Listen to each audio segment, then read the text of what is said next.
أكبر ولله الحمد. أعوذ بالله من الشيطان الرجيم. بسم الله الرحمن الرحيم. الحمد لله رب العالمين الرحمن الرحيم مالك يوم الدين. إياك نعبد وإياك نستعين. اهدنا الصراط المستقيم صراط الذين أنعمت عليهم غير المغضوب عليهم ولا الضالين.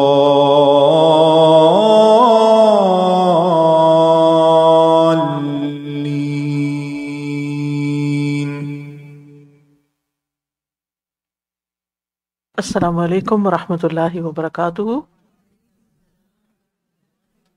نحمده ونصلی علی رسولہ الکریم، اما بعد فاعوذ باللہ من الشیطان الرجیم. بسم اللہ الرحمن الرحیم. رب اشرح لی صدری ویسر لی امری واحلل عقدۃ من لسانی یفقہوا قولی.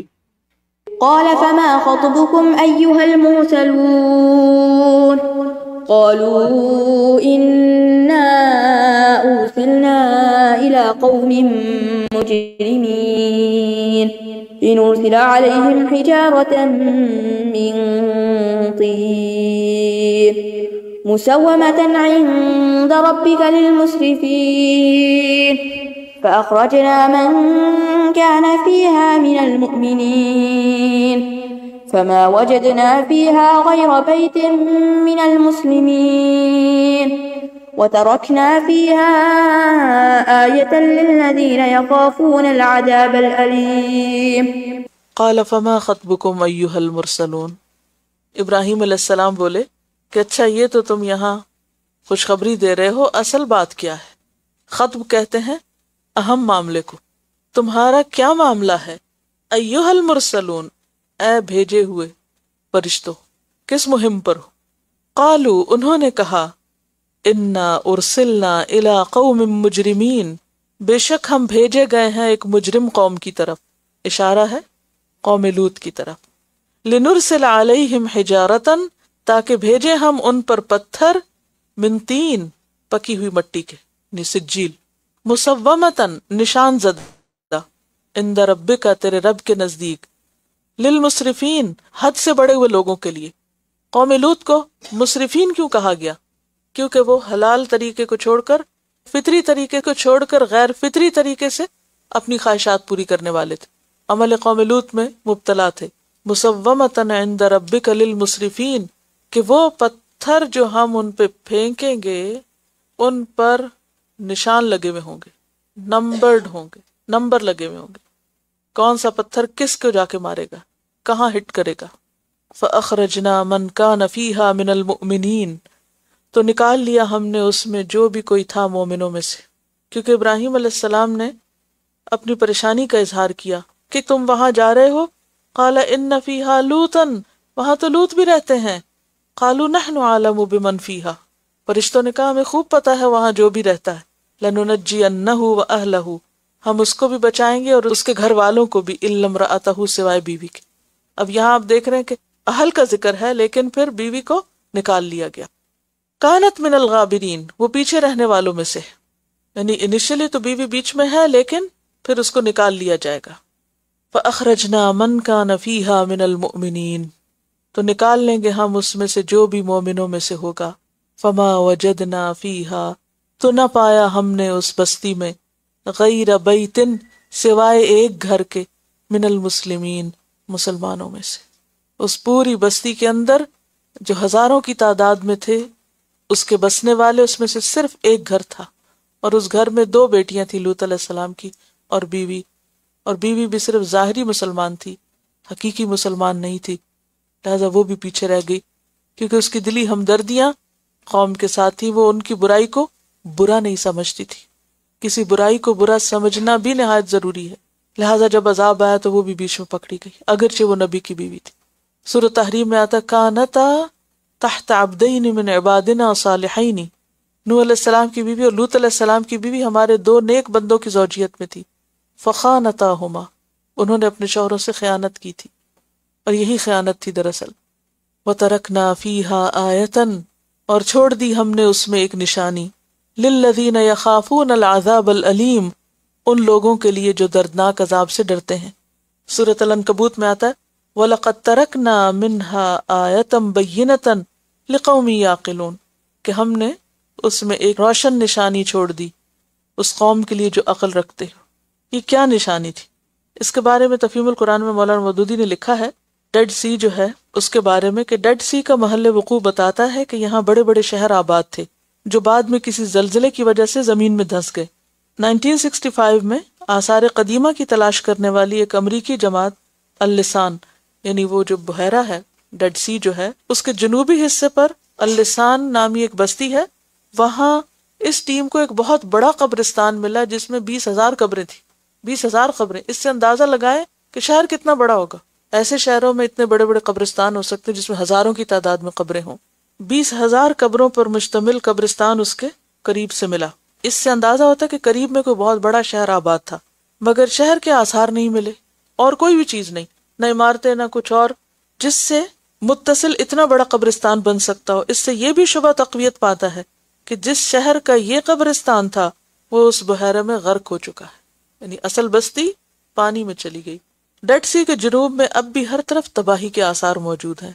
زمین میں گندھک، رال، کول تار، قدرتی گیس کے اتنے ذخائر پائے جاتے ہیں جنہیں دیکھ کر گمان ہوتا ہے کہ کسی وقت بجلیوں کے گرنے سے یا زلزلے کا لاوا نکلنے سے یہاں ایک جہنم پھٹ پڑی ہوگی، کیونکہ وہ پتھر جو تھے وہ زمین ہی سے نکلے ہوں گے یا اوپر سے پھینکے گئے ہوں گے. بہرحال وہ زمین بھی پھٹی اور بستی اٹھا کے اوپر لے جائی گئی اور الٹائی گئی، پھر پتھر پڑے، پانی میں ڈوبے، زلزلہ آیا.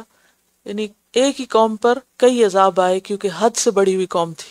وفي موسى إذ أرسلناه إلى فرعون بسلطان مبين فتولى بركنه وقال ساحر أو مجنون فأخذناه وجنوده فنبذناهم في اليم وهو مليم. وفی موسیٰ، اور موسیٰ علیہ السلام میں، یعنی موسیٰ بن عمران جو بنی اسرائیل کے انبیاء میں سے سب سے افضل تھے، افضل انبیاء بنی اسرائیل، اور اولو العزم انبیاء میں سے، اولو العزم رسل میں سے تیسرے نمبر پر ہیں. محمد صلی اللہ علیہ وسلم، ابراہیم علیہ السلام اور پھر موسیٰ علیہ السلام. تو موسیٰ علیہ السلام کے قصے میں یا موسیٰ علیہ السلام کے واقعات میں جو ان کو فریضہ ادائیگی رسالت کے دوران پیش آئے، ان واقعات میں بھی نشانیاں ہیں. وفی موسیٰ یعنی فی قصۃ موسیٰ مراد ہے. اذ ارسلناہ الی فرعون، جب بھیجا ہم نے اس کو فرعون کی طرف، بسلطان مبین، کھلی دلیل کے ساتھ. مبین بین بھی ہوتا اور مبین بھی، یعنی ایسے دلائل اور ایسی نشانیاں جو صاف نظر آنے والی تھی اور حقیقت کو واضح کرنے والی تھی. فتولا، تو منہ پھیرا، کس نے؟ فرعون نے.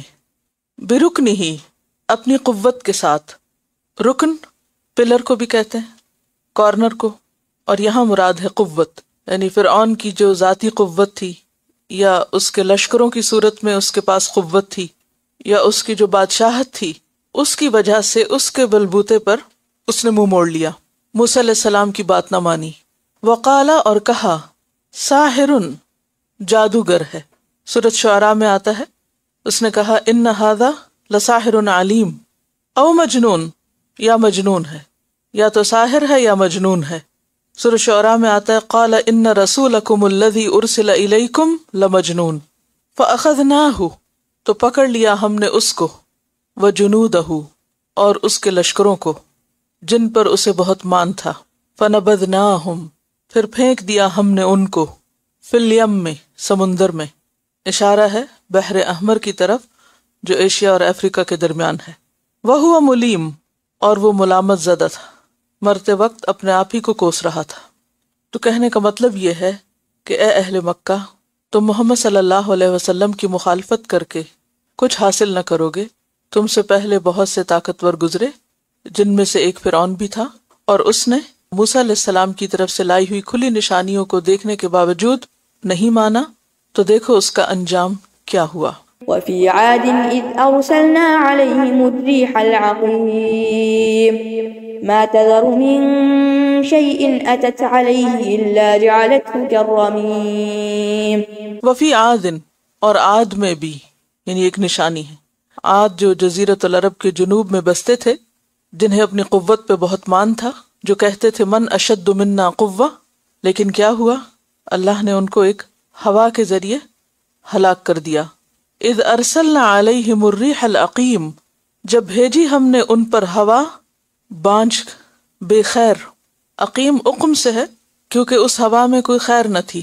عام طور پر ہوا چلتی ہے یا موسم میں تبدیلی آتی ہے، اس سے یا انسان کا دل خوش ہوتا ہے، ایک اچھی پلیزنٹ فیلنگ ہوتی ہے، یا پھر یہ ہے کہ ہوا کے ذریعے پولینیشن ہوتی ہے، ہوا بادل لاتی ہے۔ تو ہوا عام طور پر ایک خوشخبری لانے والی چیز ہے، ایک خیر والی چیز ہے، لیکن ان پر جو ہوا آئی وہ ان کی تباہی لائی، اس میں کوئی خیر نہ تھی۔ اذ ارسلنا علیہم الریح العقیم، کیونکہ اس ہوا نے ان کو ہلاک کر دیا، ملیا میٹ کر دیا، ان کی جڑ کاٹ دی۔ حدیث میں بھی آتا ہے، آپ صلی اللہ علیہ وسلم نے فرمایا نصرت بالصبا، مجھے صبا کے ذریعے مدد دی گئی، وَأُهْلِكَتْ عَادٌ بِالدُّبُورِ، اور عاد کو دبور یعنی مغربی ہوا کے ذریعے ہلاک کر دیا گیا۔ کیسی تھی وہ ہوا؟ ما تذر من شیء، نہ چھوڑتی کسی بھی چیز کو۔ وذر یذر، وذر کا معنی ہوتا چھوڑنا، نہ چھوڑتی کسی چیز کو۔ اتت علیہ، کہ آتی اس پر، یعنی جس چیز پر سے اس کا گزر ہوتا، الا جعلتہ، مگر وہ کر دیتی اس کو کررمیم، بوسیدہ ہڈیوں کی طرح۔ رمیم کا لفظ پیچھے بھی گزر چکا ہے، من یحیی العظام وہی رمیم، تو رمیم کس کو کہتے؟ گلی سڑی ہڈیاں، یعنی چورا، برباد، ریزہ ریزہ، راکھ۔ یعنی ایسی ہوا تھی کہ جس چیز پر سے گزری اسے تباہ و برباد کر گئی۔ تو دیکھو اے اہل مکہ، کیا انجام ہوا اس طاقتور قوم کا۔ تم بھی اللہ کی پکڑ اور اللہ کے عذاب سے ڈرو۔ وفي ثمود إذ قيل لهم تمتعوا حتى حين فعتوا عن أمر ربهم فأخذتهم الصاعقة وهم ينظرون فما استطاعوا من قيام وما كانوا منتصرين۔ وفی ثمود، اور سمود میں بھی ایک نشانی ہے جن کی طرف صالح علیہ السلام بھیجے گئے۔ اذ قیل لهم، جب اس نے ان سے کہا، کس نے؟ صالح علیہ السلام نے۔ جب ان سے کہا گیا تمتعوا، فائدہ اٹھا لو، حتی حین، ایک وقت تک۔ یہ کب کہا گیا تھا ان کو؟ جب انہوں نے مطالبہ کیا کہ ہمیں ایک معجزہ دکھایا جائے۔ صالح علیہ السلام نے اللہ تعالیٰ سے دعا کی تو پہاڑ میں سے ایک جیتی جاگتی اونٹنی نکلی۔ اس اونٹنی کی انہوں نے کونچے کاٹ دی۔ جب وہ اونٹنی مر گئی، جو کہ اللہ کی ایک نشانی تھی، تو پھر صالح علیہ السلام نے ان کو خبر دی کہ اب تم بس 3 دن تک انتظار کرو، 3 دن کی مہلت ہے، اس کے بعد تم پر عذاب آ جائے گا۔ سورۃ ہود 65 میں آتا ہے تمتعوا فی دارکم 3 ایام، اپنے گھروں میں 3 دن تک مزے کرو۔ ذالک وعد غیر مکذوب، یہ ایک ایسا وعدہ ہے جو جھوٹا نہیں ہوگا یا جو غلط ثابت نہ ہوگا، جو ہو کر رہے گا، اور ہوا ایسا ہی۔ فَأَتَوْا عَنْ أَمْرِ رَبِّهِمْ، تو انہوں نے اپنے رب کے حکم سے سرکشی کی، یعنی پرواہ نہ کی اللہ کے حکم کی۔ فَأَخَذَتْهُمُ الصَّاعِقَةُ، تو پکڑ لیا ان کو صاعقہ نے، بجلی نے۔ وَهُمْ يَنظُرُونَ، اور وہ دیکھ رہے تھے۔ قوم سمود پر جو عذاب آیا اس کے لیے قرآن مجید میں صاعقہ، رجفہ، صیحہ، طاغیہ کے لفظ آتے ہیں، یعنی ان پر زلزلہ بھی آیا، ایک زوردار چیخ بھی تھی، اور اس کے ساتھ ساتھ بجلی بھی گری۔ اور صاعقہ کون سی بجلی ہوتی ہے؟ جو گرتی ہے اور جلا کے بھسم کر دیتی ہے۔ تو یوں یہ جیتی جاگتی قوم ختم ہو گئی۔ فَمَا اسْتَطَاعُوا مِنْ قِيَامٍ، تو نہ وہ استطاعت رکھتے تھے اٹھ کھڑے ہونے کی، اٹھ بھی نہ سکے، وہ کھڑے نہ ہو سکے دوبارہ، ایسے بجھے۔ سورۃ ہود 67 میں آتا ہے فَأَصْبَحُوا فِي دِيَارِهِمْ جَاثِمِينَ، ہو گئے وہ اپنے گھروں میں اوندھے منہ گرنے والے۔ وَمَا كَانُوا مُنتَصِرِينَ، اور نہ تھے وہ بدلہ لینے والے۔ یعنی جب ان پہ یہ عذاب آیا، مصیبت آئی، تو وہ اٹھ کے اس قابل نہ ہوئے کہ جس نے مصیبت بھیجی اس کو کچھ کہہ سکے، کچھ بول سکے، مقابلہ کر سکے. تو منتصر کے دونوں معنی ہیں، بدلہ لینا بھی، یعنی بدلہ لینے والا اور مقابلہ کرنے والا. نہ تو آنے والی آفت کا وہ مقابلہ کر سکے اور نہ ہی وہ بدلہ لے سکے آفت بھیجنے والے سے. تو دیکھو اہل مکہ، قوم سمود کا عبرتناک انجام تمہارے سامنے ہے، اس سے سبق پکڑو. وقوم نوح من قبل انہم كانوا قوما فاسقین. وقوم نوح من قبل، اور قوم نوح اس سے پہلے. دیکھو ان کا کیا انجام ہوا، ان سب کو غرق کر دیا گیا تھا. انہم کانوا قوما فاسقین، بے شک وہ فاسق لوگ تھے، سب نافرمان تھے. تو جو بھی اللہ کا نافرمان ہوتا ہے وہ اللہ کی پکڑ سے بچ نہیں سکتا. اب دیکھ رہے ہیں کہ ان آیات میں کتنا واضح طور پر کمپیریزن کر دیا گیا ہے. سورت کے ابتداء میں اللہ سبحانہ وتعالی متقین اور فجار کا کمپیریزن کرتے ہیں کہ دونوں کا انجام کیا ہوگا، اور پھر دونوں کی عملی مثالیں. ایک متقین کی مثال ہے ابراہیم علیہ السلام کی، کہ کس طرح ابراہیم علیہ السلام نے اللہ کے راستے میں قربانیاں کی تو اللہ تعالیٰ نے ان کو ان قربانیوں کا انعام آخرت سے پہلے دنیا میں بھی عطا کیا. ان کا نام ہمیشہ کے لیے باقی رکھا. بڑھاپے میں ان کو اولاد عطا کی، اور پھر اولاد کی بھی خوشخبری عطا کی، اور ان پر اپنی رحمت نازل کی، اور آج تک ان کا سلسلہ اور نام باقی ہے. جو پیغام انہوں نے پہنچایا وہ باقی ہے. اس کے مقابلے میں جن لوگوں نے اس پیغام کو جھٹلایا، ہاں وہ قوم لوط ہو یا قوم موسیٰ ہو یعنی فرعون، اور پھر اس کے بعد عاد اور سمود اور قوم نوح، ان سب کا انجام ہم سب کے سامنے. تو تاریخ کیا بتاتی ہے کہ اللہ کی نافرمانی کرنے والے آخرت سے پہلے دنیا میں بھی اپنے انجام کو پہنچتے ہیں، اور اللہ کی فرما برداری آخرت سے پہلے دنیا میں بھی خیر لاتی ہے. تو انسان کو ہمیشہ یہ یاد رکھنے کی ضرورت ہے کہ وہ ہر حال میں نیکی کرتا جائے، خواہ اس کو کوئی نتیجہ نظر آئے یا نظر نہ آئے. محسن کون ہوتا ہے؟ محسن وہ تو نہیں ہوتا جو بدلے کے طور پر نیکی کرے. اگر اس کے حالات اچھے ہیں تو پھر تو وہ نیک بن جائے، کوئی اس سے اچھا کرے تو وہ اس سے اچھا کر دے. محسن تو وہ ہوتا ہے کہ کوئی اس سے اچھا کرے تو بھی اچھا کرے اور برا کرے تو بھی اچھا کرے. متقی وہ ہوتا ہے جو اللہ کے ڈر سے گناہوں کو چھوڑ دے، خواہ وقتی طور پر ان گناہوں میں لطف ہی کیوں نہ آ رہا ہو، وقتی طور پر ان کا فائدہ ہی کیوں نہ ہو رہا ہو.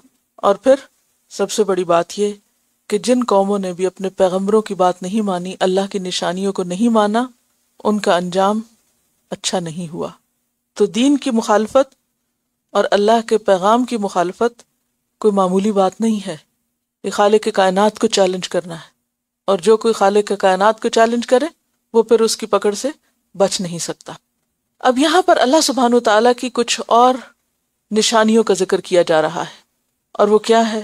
والسماء بنيناها بأيد وإنا لموسعون والأرض فرشناها فنعم الماهدون ومن كل شيء خلقنا زوجين لعلكم تذكرون.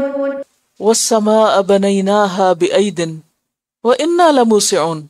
والسماء، اور آسمان کو، بنيناها، بنایا ہم نے اس کو، بأيد، قوت کے ساتھ. یہاں یہ ید کی جمع نہیں ہے جو ایدی ہوتا ہے، یہاں مراد قوت ہے. یہ آد یعید سے مصدر ہے، ایدن، بأيد، قوت کے ساتھ. اور آسمان کو بنایا ہم نے، کس نے؟ اللہ سبحانہ وتعالی نے. کیسے؟ پوری قوت سے. یہ آدھا یعید اسی طرح جیسے باع یبیع بیع ہوتا نا، تو اسی طرح آدھا یعید ایدن. بات یہ ہے کہ آسمان اتنی بڑی چیز ہے اور اتنی زبردست چیز ہے کہ کوئی سوراخ، کوئی رخنا، کوئی دراڑ، کوئی نقص، اتنا سموتھ اور اتنا زبردست اور ہر طرف پھیلا ہوا برابر، یہ کوئی معمولی سی چیز نہیں، بہت بڑی نشانی ہے جو اللہ تعالیٰ ہر جگہ انسانوں کو دکھا رہے ہیں. تو اس نشانی کی طرف توجہ کرو، اللہ کی قوت اور اللہ کی قدرت اور اللہ کی طاقت دیکھنے کے لیے کہ کس طرح اس نے اس کو بنایا. یہ خود بخود نہیں بن سکتا تھا، اور صرف بنایا نہیں، وَإِنَّا لَمُوسِعُونَ، اور بے شک ہم البتہ وسعت دینے والے ہیں، کشادہ کرنے والے ہیں، یعنی اس کو مزید پھیلاتے چلے جا رہے ہیں. اور قیامت کے دن کیا ہوگا؟ یوم نطوی السماء کطی السجل للکتب، واپس اس کو لپیٹ دے گا اللہ تعالیٰ۔ تو یہ آسمان کی چادر جس نے پھیلائی وہ بہت قوت والا ہے اور وہ اسے پھیلاتا چلا جا رہا ہے۔ ایک اور جگہ پر آتا ہے وَبَنَيْنَا فَوْقَكُمْ سَبْعًا شِدَادًا، شدادہ بھی شدید سے۔ اسی طرح قرآن پاک کی بہت سی آیات میں آسمان کی بلندی اور آسمان کی بناوٹ کا ذکر ملتا ہے۔ وَالْأَرْضَ فَرَشْنَاهَا، اور زمین کو ہم نے پھیلا دیا۔ فرش کا کیا معنی ہوتا ہے؟ پھیلانا۔ فَنِعْمَ الْمَاهِدُونَ، پس کتنے اچھے ہیں ہم بچھانے والے، یعنی زمین انسان کے لیے ایسے ہی ہے جیسے اس کے سونے کے لیے بستر ہوتا ہے، بچھونا ہوتا ہے۔ اور آرام دہ بچھونا کون سا ہوتا ہے؟ کہ جو نرم ہو، اوپر نیچے ہو جائے، فلیکسیبل ہو۔ تو زمین بھی اللہ سبحانہ وتعالیٰ نے اس طرح اس کا کرسٹ رکھا ہے، اوپر کا حصہ، کہ اس میں بہت سی چیزیں اگ سکتی ہیں۔ اگر اس مٹی کو آپ دیکھیں تو یعنی جو نرم مٹی ہوتی ہے جس میں زمین میں چیزیں، اگر آپ چلیں تو آپ کے پاؤں اس میں اسی طرح کھپتے چلے جاتے ہیں جیسے اگر آپ ایک آرام دہ بستر پہ چلیں تو پاؤں اندر دھنستے چلے جاتے ہیں۔ تو زمین کو اللہ سبحانہ وتعالیٰ نے انسان کے لیے اس طرح بنایا کہ انسان اس پر اپنے کام آسانی کے ساتھ کر سکے، اس سے پورا پورا فائدہ اٹھا سکے۔ اور ماہد کا لفظ جو ہے یہ مہد سے ہے۔ مہد کس کو کہتے ہیں؟ ماں کی گود کو، پنگھوڑے کو بھی کہتے ہیں، کیونکہ ماں جب خود نہیں اٹھا سکتی تو بچے کو ایسے جھولنے میں ڈال دیتی ہے جو گود ہی کی طرح ہوتا ہے، تو بچہ یہ سمجھتا ہے کہ میں شاید گود میں ہوں۔ اور مہد میں یعنی گود میں تربیت کا عنصر بھی شامل ہے، تربیت کا پہلو بھی ہے۔ تو زمین کو اس طرح پھیلایا کہ جو اگانے کے قابل بھی ہے اور انسانوں کے رزق کی فراہمی بھی اس میں موجود ہے، یعنی بے شمار فائدے ہیں اس کے۔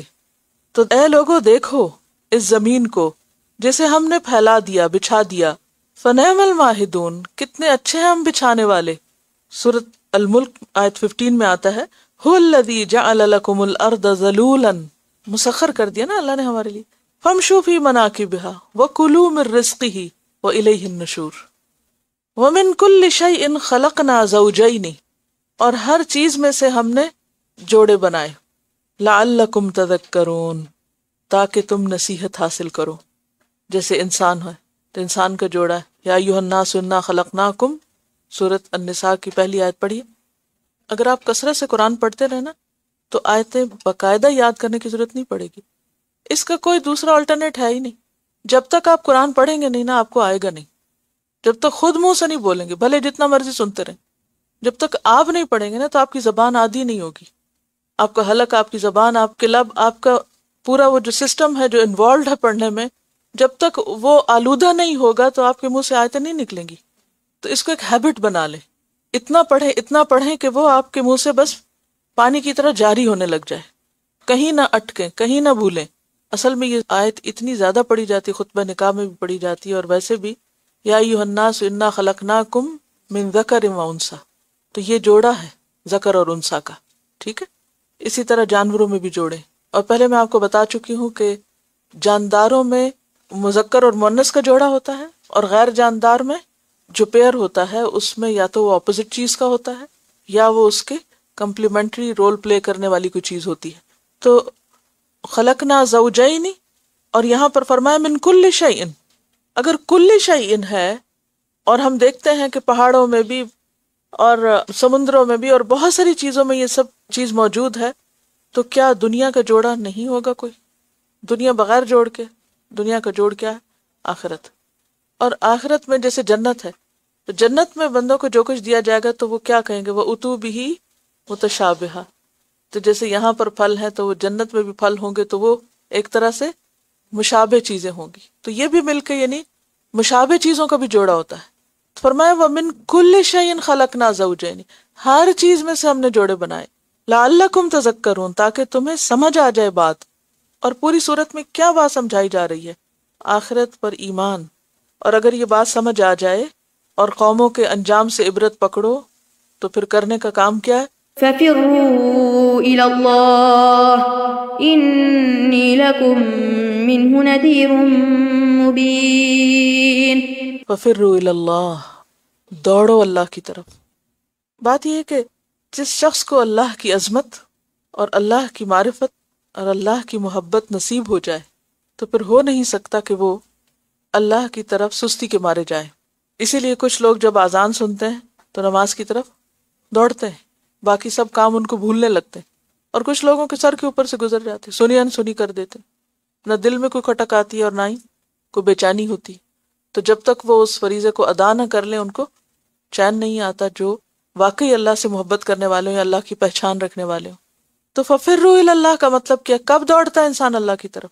ایک تو اذان سن کر، جو عملی دوڑ ہے، اگرچہ اس کا مذاق بھی بنایا گیا کہ ملا کی دوڑ مسجد تک، لیکن اہل ایمان کو اس قسم کی باتیں متاثر نہیں کرتی اور نہ ہی وہ ان باتوں سے شرمندہ ہو کر اپنا کام چھوڑتے ہیں. ففروا الی اللہ، ان کی سعادت کس میں کہ وہ کس کی طرف دوڑ رہے ہیں؟ کیونکہ ہر کوئی دوڑ رہا ہے اپنی پسندیدہ ترین چیز کی طرف. تو جس کو اللہ سے محبت ہے وہ دوڑتا ہے اللہ کی طرف. اب یہ دوڑ ایسی دوڑ ہے کہ جس میں انسان پرواہ نہیں کرتا کسی بھی رکاوٹ کی، کسی بھی مشکل کی، کیونکہ جو دوڑنے والا ہوتا ہے اور جو دوڑنے کا عادی ہوتا ہے وہ دوڑتے دوڑتے اگر اس کو پہاڑ پہ چڑھنا پڑے، اونچائی پہ جانا پڑے تو وہ اس میں بھی تیزی سے چڑھ جاتا ہے. اس کو اگر نیچے اترنا پڑے تو اس میں بھی وہ چلتا چلا جاتا ہے، نہ وہ سردی دیکھتا ہے نہ وہ گرمی دیکھتا ہے. اب آپ تھوڑی دیر کے لیے سوچئے کہ سویرے سویرے منہ اندھیرے سڑکوں پہ کیسی دوڑ ہوتی. کوئی موسم کی پرواہ کرتا؟ آج اتنی برف پڑ گئی ہے، اب گاڑی تو نکل نہیں سکتی، فون کر دیتے ہیں آفس میں آج گاڑی نہیں نکل سکتی، اس لیے ہماری غیر حاضری نہ لگانا، ہمارا کوئی قصور نہیں. آندھی ہو، طوفان ہو، بارش ہو، سردی ہو، گرمی ہو، کچھ ہو، دوڑ رہے ہیں نا سب. اگر ایک حقیر دنیا کے لیے انسان دوڑ سکتے ہیں تو اس عظیم رب کے لیے انسان کو کیا کرنا چاہیے اور کیسے کرنا چاہیے، اور اس کی پکار پر کیسی لبیک ہونی چاہیے. ففروا الی اللہ، دوڑو اللہ کی طرف. ایک اور جگہ پر آتا ہے فاستبقوا الخیرات وفی ذلک فلیتنافس المتنافسون. اور یہ جو دوڑنا ہے یہ دراصل علامت ہے اس جذبہ اطاعت کی جو بندے کے اندر ہوتا ہے. مثلا موسیٰ علیہ السلام جب وہ اپنی قوم کو پیچھے چھوڑ کر فوراً آ گئے تھے تو اللہ تعالیٰ نے ان سے پوچھا تھا وما اعجلک عن قومک یا موسیٰ، موسیٰ تجھے کیا چیز تیری قوم سے آگے لے آئی؟ یعنی تو نے اتنا بھی انتظار نہیں کیا کہ وہ سارے آ جائیں، تو فوراً پہنچ گیا. اور اللہ تعالیٰ ظاہر ہے اس پر راضی ہوئے ان سے، تو خاص طور پر پوچھا قال ہم اولائی علی اثری، کہا وہ میرے پیچھے ہی آ رہے ہیں. وعجلت الیک ربی لترضی، اور میں جلدی کر کے تیری طرف آ گیا اے رب تاکہ تو راضی ہو جائے. تجھے راضی کرنے آیا ہوں، تجھے خوش کرنے کے لیے آ گیا ہوں. ہمارا حال کیا ہوتا ہے اللہ کی کسی بھی پکار پر؟ کتنا ہم اور کیسے لبیک کہتے ہیں، اس کے لیے ہماری دوڑ کیسی ہے. انبیاء علیہ السلام تو خیر اس میں کوئی شک ہی نہیں کہ وہ اللہ کی طرف دوڑنے والے تھے، لیکن حضرت ابوبکر صدیق رضی اللہ تعالیٰ عنہ کے بارے میں اگر آپ پڑھیں تو آپ نے دیکھا ہوگا کہ وہ ہر نیکی میں دوسروں سے آگے نکلنے والے تھے. ایک روز فجر کی نماز کے بعد آپ صلی اللہ علیہ وسلم نے اپنے صحابہ سے پوچھا، آپ کو یہ تو معلوم ہوگا کہ آپ صلی اللہ علیہ وسلم کا طریقہ یہ تھا کہ فجر کی نماز کے بعد صحابہ کے ساتھ ایک مجلس کیا کرتے تھے روزانہ، اور اس میں دین کی تعلیم بھی ہوتی اور دنیاوی باتیں بھی ہوتی. کوئی اپنا خواب بیان کرتا، اس کی تعبیر بیان ہوتی، کسی کو کوئی سوال پوچھنا ہوتا، کوئی مسئلہ مسائل ہوتا، تو وہ ایک طرح سے کنورسیشن ہوتی تھوڑی دیر کے لیے، اور پھر اس کے بعد سب اپنے اپنے کاموں کو جاتے. تو ایک مرتبہ آپ صلی اللہ علیہ وسلم نے پوچھا کہ آج تم میں سے کون روزے سے ہے؟ تو ابوبکر صدیق رضی اللہ تعالیٰ عنہ کہتے کہ میں روزے سے. آپ نے پوچھا آج کس نے صدقہ کیا ہے؟ تو انہوں نے کہا میں نے کیا ہے. پھر آپ نے پوچھا کہ آج کس نے بیمار کی عادت کی ہے؟ تو کہنے لگے میں نے کی ہے. حضرت ابوبکر رضی اللہ تعالیٰ عنہ ہر سوال کے جواب میں ہاتھ کھڑا کر رہے تھے. حضرت عمر کہتے ہیں ابھی تو دن شروع ہی ہوا ہے اور ابوبکر یہ سارے کام کر چکے ہیں، تو کیسے کیے تم نے؟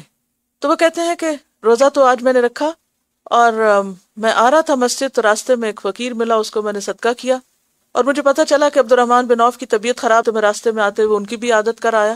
تو سارے کام صبح صبح فجر سے پہلے، یہ وہی کر سکتا ہے نا جو اٹھے بھی صبح. تو ہمارے تو دن کا آغاز ہی غلط ہوتا ہے. افسوس کے ساتھ کہنا پڑتا ہے کہ اکثر مسلمانوں کے گھر میں سویر ہوتی نہیں، مسجد جانا تو دور کی بات، اٹھنے کا نام نہیں لیتے، اور اٹھ بھی جان پر سونا فرض کے درجے میں سمجھتے ہیں کہ یہ شاید لازمی حصہ ہے دین دنیا کا کہ دوبارہ سوئیں، اس کے بغیر دن ہی نہیں چڑھتا. کس وقت کام کریں گے؟ حضرت علی رضی اللہ تعالیٰ عنہ حضرت ابوبکر کو ایک لفظ میں کریڈٹ دیتے ہیں، اور وہ کیا ہے؟ هو السباق، ابو بکر کی شخصیت جو ہے وہ ایک لفظ میں ہے جو حضرت علی نے ان کے بارے میں کہی، هو السباق، وہ دوڑنے والے ہیں، وہ سب سے آگے نکلنے والے ہیں. ہی از نمبر 1، اسلام میں نمبر 1، نبی صلی اللہ علیہ وسلم کے بعد خلیفہ ہونے میں، اسی طرح ہر نیکی میں کہیں کوئی موقع ہو. اور پھر آپ دیکھیے کہ حیرت کی بات ہے کہ بظاہر وہ نظر نہیں آتے، اسی لیے بہت سے لوگ صحابہ کرام میں سے جب خلفاء کے بارے میں یا صحابہ میں سے پڑھتے ہیں تو حضرت عمر کی شخصیت سے بہت متاثر ہوتے ہیں. ان کی جلالی طبیعت اور شخصیت سب کو بہت متاثر کرتی ہے اور ان کو بہت اپریشیٹ کرتے ہیں. وہ اپنی جگہ ہے، لیکن حقیقت یہ ہے کہ ابو بکر از نمبر 1. اور اس میں ہم دیکھتے ہیں کہ وہ نمبر 1 ہوتے کیسے تھے، کیا چیز انہیں نمبر 1 کرتی تھی کہ جب نیکی کا موقع آتا تو وہ ایک لمحے کے لیے سوچ میں نہیں پڑتے تھے، فوراً ڈیسیژن لیتے اور کر ڈالتے. ہم کیوں پیچھے رہ جاتے ہیں؟ ہم سوچتے ہی رہ جاتے اور اتنا سوچتے ہیں کہ پھر کر ہی نہیں پاتے، ہمارا کرنا ہی رہ جاتا ہے. اور لوگوں نے اسلام قبول کیا، کچھ جھجکے، کچھ تھوڑا سا سوچا.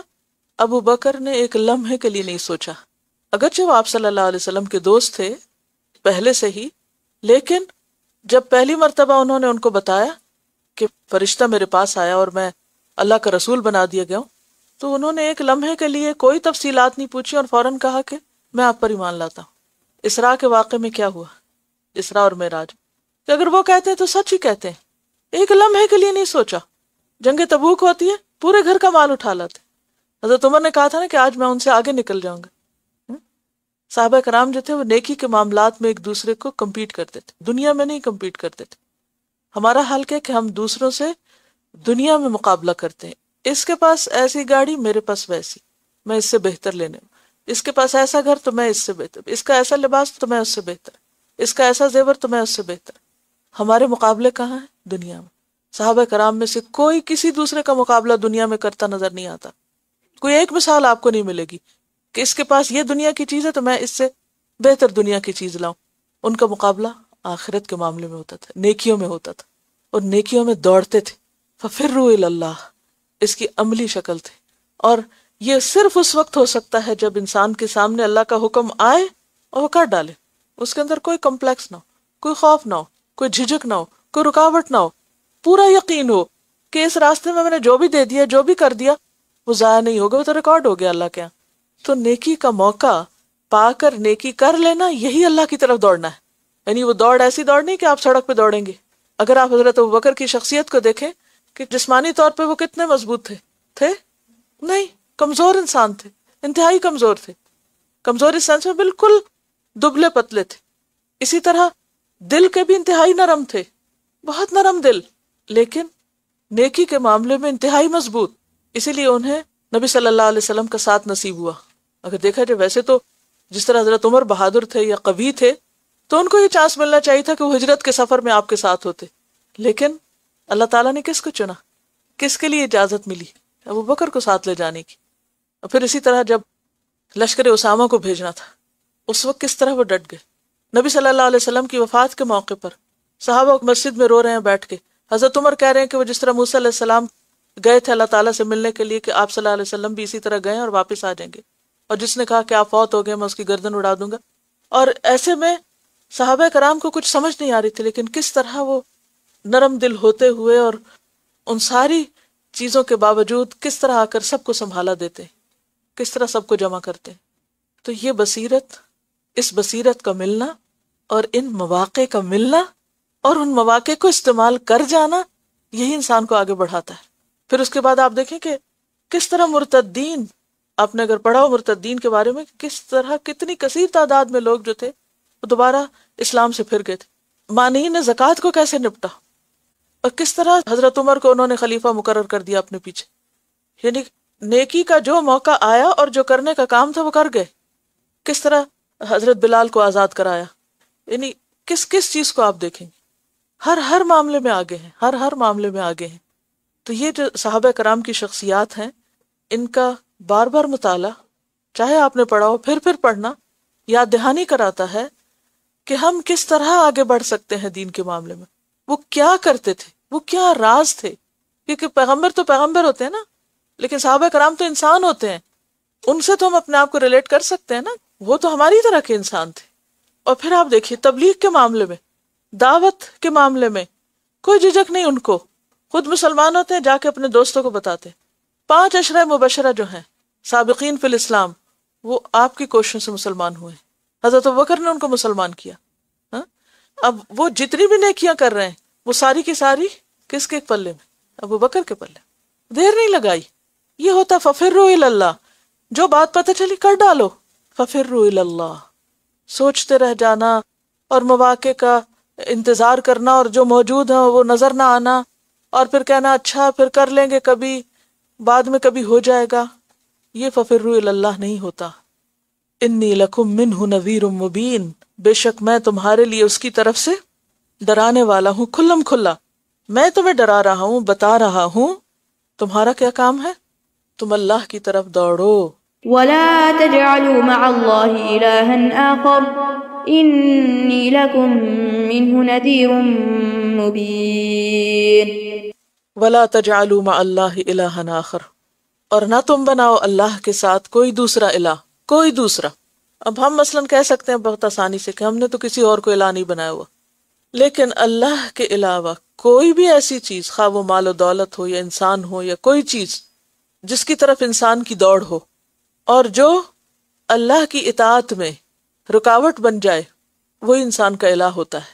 اسی لیے آپ صلی اللہ علیہ وسلم کیا فرماتے ہیں؟ تَئِسَ عَبْدُ الدینار، دینار کا بندہ، یعنی دینار کو الہ بنانے والا برباد ہوا۔ تَئِسَ عَبْدُ الدرہم، درہم کا بندہ، درہم کا غلام ہلاک ہوا۔ تو دینار اور درہم کا بندہ یعنی دولت کا غلام، وہ کیا ہے؟ دراصل دولت کو پوجنے والا۔ اس کی ساری دوڑ کس کی طرف ہوتی ہے؟ دولت کمانے کی طرف۔ اسی طرح جس کو بھی جس چیز کا شوق ہو، محبت ہو، جس کو بھی جس چیز کی طرف لگاؤ ہو، وہ اسی چیز کی طرف دوڑتا رہتا ہے۔ فرمایا وَلَا تَجْعَلُوا مَعَ اللَّهِ إِلَٰهًا آخر، اللہ کے ساتھ کسی دوسرے کو الہ مت بناؤ۔ انی لکم منہ نذیر مبین، میں اسی کی طرف سے تمہارے پاس کھلم کھلا ڈرانے والا آیا ہوں۔ بھاگنے کے لیے جاننا بھی ضروری ہے نا کہ پھر کہاں کہاں سے کن مواقع سے فائدہ اٹھانا ہے۔ جب ہم دوڑ رہے ہوتے ہیں تو ہم ایک نشانے کی طرف دیکھ رہے ہوتے ہیں اور وہی ہمارے سامنے ہوتا ہے، ہم دائیں بائیں نہیں دیکھ رہے ہوتے، اور لوگوں کو نہیں دیکھ رہے ہوتے کہ کون کون میرے ساتھ جا رہا ہے اور وہ مجھے کیا کہیں گے اور میں لگ کیسے رہا ہوں۔ اگر آپ تھوڑی دیر کے لیے بھی کانشیس ہو جائیں نا دوڑتے ہوئے کہ how do I look like, تو آپ وہیں گر جائیں گے۔ تو آپ ہر چیز سے بے نیاز ہو کے اور اپنے آپ کو ہلکا پھلکا کر کے بگاتے ہیں۔ اور دوسری بات یہ ہے کہ بھاگتا وہی ہے جو بھاگنے کا عادی ہوتا ہے۔ اگر آپ کبھی کبھار بھاگے نا تو مسلز کھچ جاتے ہیں سارے، اور پھر کچھ دن تو چل بھی نہیں سکتے۔ تو چلتے رہنے والے، مسلسل حرکت کرنے والے، پھر جب بھاگنے کا موقع ہے تو بھاگ جاتے ہیں اور جب رکنے کا ہے تو رک جاتے ہیں، تو وہی کام کر سکتے ہیں۔ اور پھر جو بھاگنے والا ہوتا ہے وہ بھاگنے سے پہلے بھی وارم اپ کر رہا ہوتا ہے نا، یعنی اپنے آپ کو تیار کر رہا ہوتا ہے، ذہنی طور پر، جسمانی طور پر اسٹریچ کر رہا ہوتا ہے، تاکہ جب وہ بھاگ رہا ہو تو اس وقت کسی بھی چیز کی رکاوٹ نہ آئے۔ تو ذہنی تیاری، جسمانی تیاری اور مقصد پر نظر اور فوکسڈ ہونا بے حد ضروری ہے، کیونکہ اگر آپ سکیٹرڈ ہے، مائنڈ سکیٹرڈ ہے، کوئی زندگی میں مقصد نہیں، کوئی کام نہیں، کوئی چیز نہیں کہ کس کی طرف آپ بھاگیں، تو پھر آپ کیا بھاگیں گے؟ اصل بات یہ کہ جتنا ہمیں کامیابی کا یقین ہو اسی رفتار سے ہم کام کر سکتے ہیں، لیکن بات یہ ہے کہ ہم کامیابی کو ڈیفائن کیسے کرتے ہیں؟ صرف دنیا کی ٹرمز میں، اس لیے ہم کچھ بھی نہیں کر پاتے۔ حضرت ابوبکر رضی اللہ تعالیٰ عنہ کے نزدیک کامیابی کیا تھی؟ اللہ کی رضا حاصل کرنا۔ جب انہیں ان کے والد ابو قحافہ نے کہا کہ میں دیکھتا ہوں کہ تم غلام آزاد کرتے ہو اور بالکل یہ نہیں دیکھتے کہ وہ کل تمہارے کام آئیں گے یا نہیں، تو انہوں نے کہا کہ میں تو صرف اللہ کی رضا کے لیے کرتا ہوں، الا ابتغاء وجہ ربہ الاعلی ولسوف یرضی۔ تو جب اللہ کی رضا کے لیے کوئی کام کیا جاتا ہے تو اس میں انسان یہ نہیں سوچتا کہ مجھے تعریف ملے گی یا نہیں ملے گی، مجھے کوئی فائدہ اور بینیفٹ ہوگا یا نہیں، اور پھر بنے گا کیا، اور اگر میں ناکام ہو گیا تو کیا ہوا۔ نہیں، دنیا کی ناکامی کیا حیثیت رکھتی، دنیا کی بے عزتی کیا حیثیت رکھتی؟ کچھ بھی نہیں کوئی چیز رکھتی۔ پہلے بھی میں نے آپ سے کہا تھا کہ جس شخص کے لیے اللہ کی ذات اہم ہو جائے وہ اس کے لیے ہر دوسری چیز کا نعم البدل بن جاتی۔ پتہ نہیں یہ جملہ زیادہ مشکل تھا تو سمجھ نہیں آیا کیا مطلب ہے اس جملے کا۔ یعنی جو اللہ کو پا لے پھر ہر کھونے والی چیز کھو کر بھی انسان کو کھونے کا احساس ہوتا ہی نہیں۔ کیوں؟ کیونکہ اللہ جو ہے، جس کو اللہ مل جائے، جو اللہ کو پا لے، پھر اگر اس کی زندگی میں کوئی بھی چیز کم ہو جائے، کچھ کھو جائے، کچھ چلا جائے، کچھ نہ ملے، اس کو ایسا کوئی غم نہیں لگتا، نہ کوئی ایسی پریشانی لگتی ہے کہ جس میں وہ اپنے آپ کو ہلاک کر ڈالے. اس کے پاس ہے ایک چیز پائی ہوئی کہ جو ہر چیز سے زیادہ عزیز ہے اسے، اور جسے راضی کر کے وہ سب کچھ پا سکتا ہے، کیونکہ نعم البدل موجود ہے. مایوس کون ہوتا ہے؟ جس کے پاس نعم البدل نہ ہو. نعم البدل کیا تھا؟ آلٹرنیٹ. جس کے پاس آلٹرنیٹ نہ ہو وہ مایوس ہوتا ہے، وہ پریشان ہوتا ہے. جس کے پاس آلٹرنیٹ ہے، کسی بھی چیز نے آپ کو دکھی کیا، تکلیف دی، پریشان کیا، کیا مسئلہ ہے؟ غم ہے تو دوڑو اللہ کی طرف، خوشی ہے تو چلو ادھر، کوئی مسئلہ ہے تو چلو ادھر، کوئی زندگی میں مشکل ہے، پریشانی ہے تو دوڑو اس کی طرف. کیا مشکل ہے؟ کچھ مشکل نہیں. پھر وہ ہے نا، جب وہ ہے تو پھر کیا مشکل ہے؟ سارے خزانوں کی کنجیاں اس کے ہاتھ میں، اسے کسی سے پوچھنے کی ضرورت نہیں، اسے کوئی روکنے والا نہیں، وہ کسی چیز کا تابع نہیں، محکوم نہیں، حکم اسی کا چلتا ہے. کیا مشکل ہے؟ اگر دنیا میں کچھ نہ بھی ملے تو بھی کیا ہوا؟ تو جس کو احساس یافت ہو جائے، یافت کا مطلب ہوتا ہے پانا، ایک سینس آف اچیومنٹ ہو.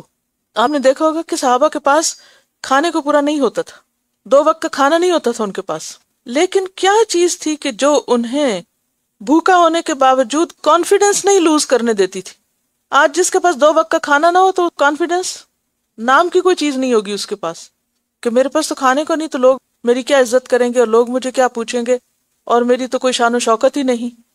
کیا چیز تھی ان کے پاس کہ جس نے اس کمی کو پورا کر دیا؟ ان کے پاس کسی بھی چیز کی جو کمی تھی وہ ایک اور چیز سے پوری ہو جاتی تھی، لہٰذا ان کو کوئی پریشانی نہیں ہوتی تھی. پھر ان کا کبھی کانفیڈنس ختم نہیں ہوا. ہمارا تو کبھی کانفیڈنس بحال نہیں ہوا، ہم تو ہر وقت ہی شرماتے جھجکتے رہتے ہیں کہ یہ کیا کہہ جائے گا اور وہ کیا کر دے گا، کیونکہ پایا نہیں نا اس کو.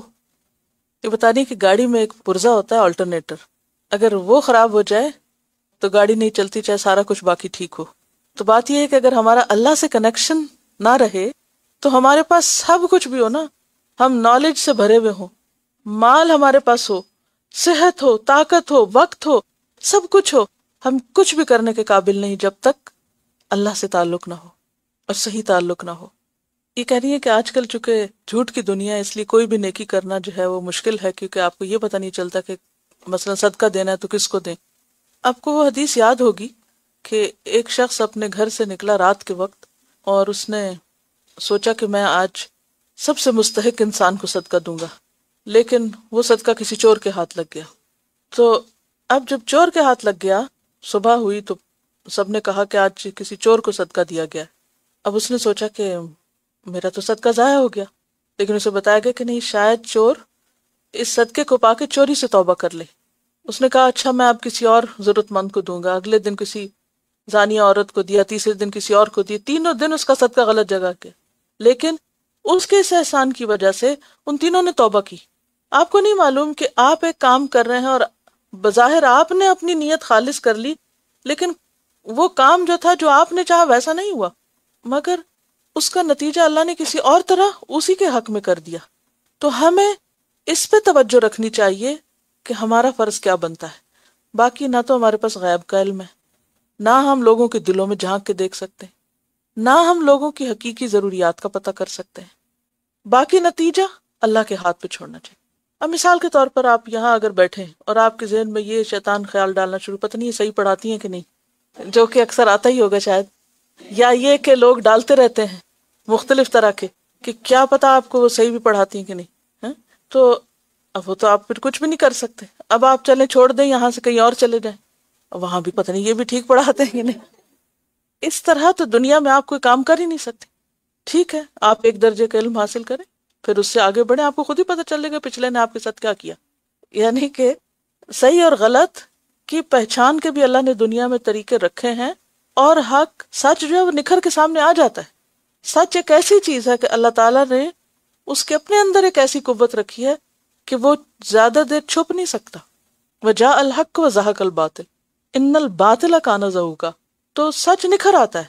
تو کبھی بھی ایسے شکوک و شبہات یا نیکی کے رستے میں ایسی سوچے اور اس طرح کی باتیں آنے لگے تو بھی توکل علی اللہ، میری نیت درست ہے، میں نے اللہ پہ بھروسہ کیا، میں نے توکل کیا، اللہ آپ کے اخلاص کی وجہ سے آپ کو صحیح رستہ دکھا دے گا. تو یہ اس کا مطلب نہیں ہے کہ ہم آنکھیں ہی بند کر لیں. اس کا مطلب یہ ہے کہ اپنی کوشش کے باوجود اگر پھر کوئی چیز ٹھیک نہیں ہوتی تو بھی آپ کا فرض ادا ہو جائے گا. یعنی یہ نہیں مطلب کہا جا رہا کہ آپ آنکھیں بند کر لیں اور سوچنا سمجھنا چھوڑ دیں. اس کا مطلب یہ ہے کہ ظاہر پر معاملہ کریں، جو آپ کو صحیح نظر آتا ہے آپ کر ڈالیں، اس کے بعد اللہ پہ معاملہ چھوڑ دیں. ٹھیک ہے، آگے چلتے ہیں. كذلك ما أتى الذين من قبلهم من رسول إلا قالوا ساحر أو مجنون أتواصوا به بل هم قوم طاغون فتول عنهم فما أنت بملوم وذكر فإن الذكرى تنفع المؤمنين. كذلك، اسی طرح، ما أتى الذين من قبلهم من رسول، نہیں آیا ان لوگوں کے پاس جو ان سے پہلے تھے کوئی رسول، الا قالوا، مگر یہ کہ انہوں نے کہا، ساحر ہے، جادوگر ہے، او مجنون، یا مجنون ہے. یعنی آپ سے پہلے جتنے بھی رسول آئے ان سب کو لوگوں نے کیا کہا؟ ساحر اور مجنون. اتواصوا بہ، کیا انہوں نے ایک دوسرے کو وصیت کی اس کی، یعنی اس بات کی. کس بات کی؟ ساحر مجنون کہنے کی، یعنی آپس میں سمجھوتا کر رکھا ہے. یعنی حیرت کی بات ہے کہ ہر دور کے لوگوں کے اعتراض میں یہ سملیرٹی کیوں ہے؟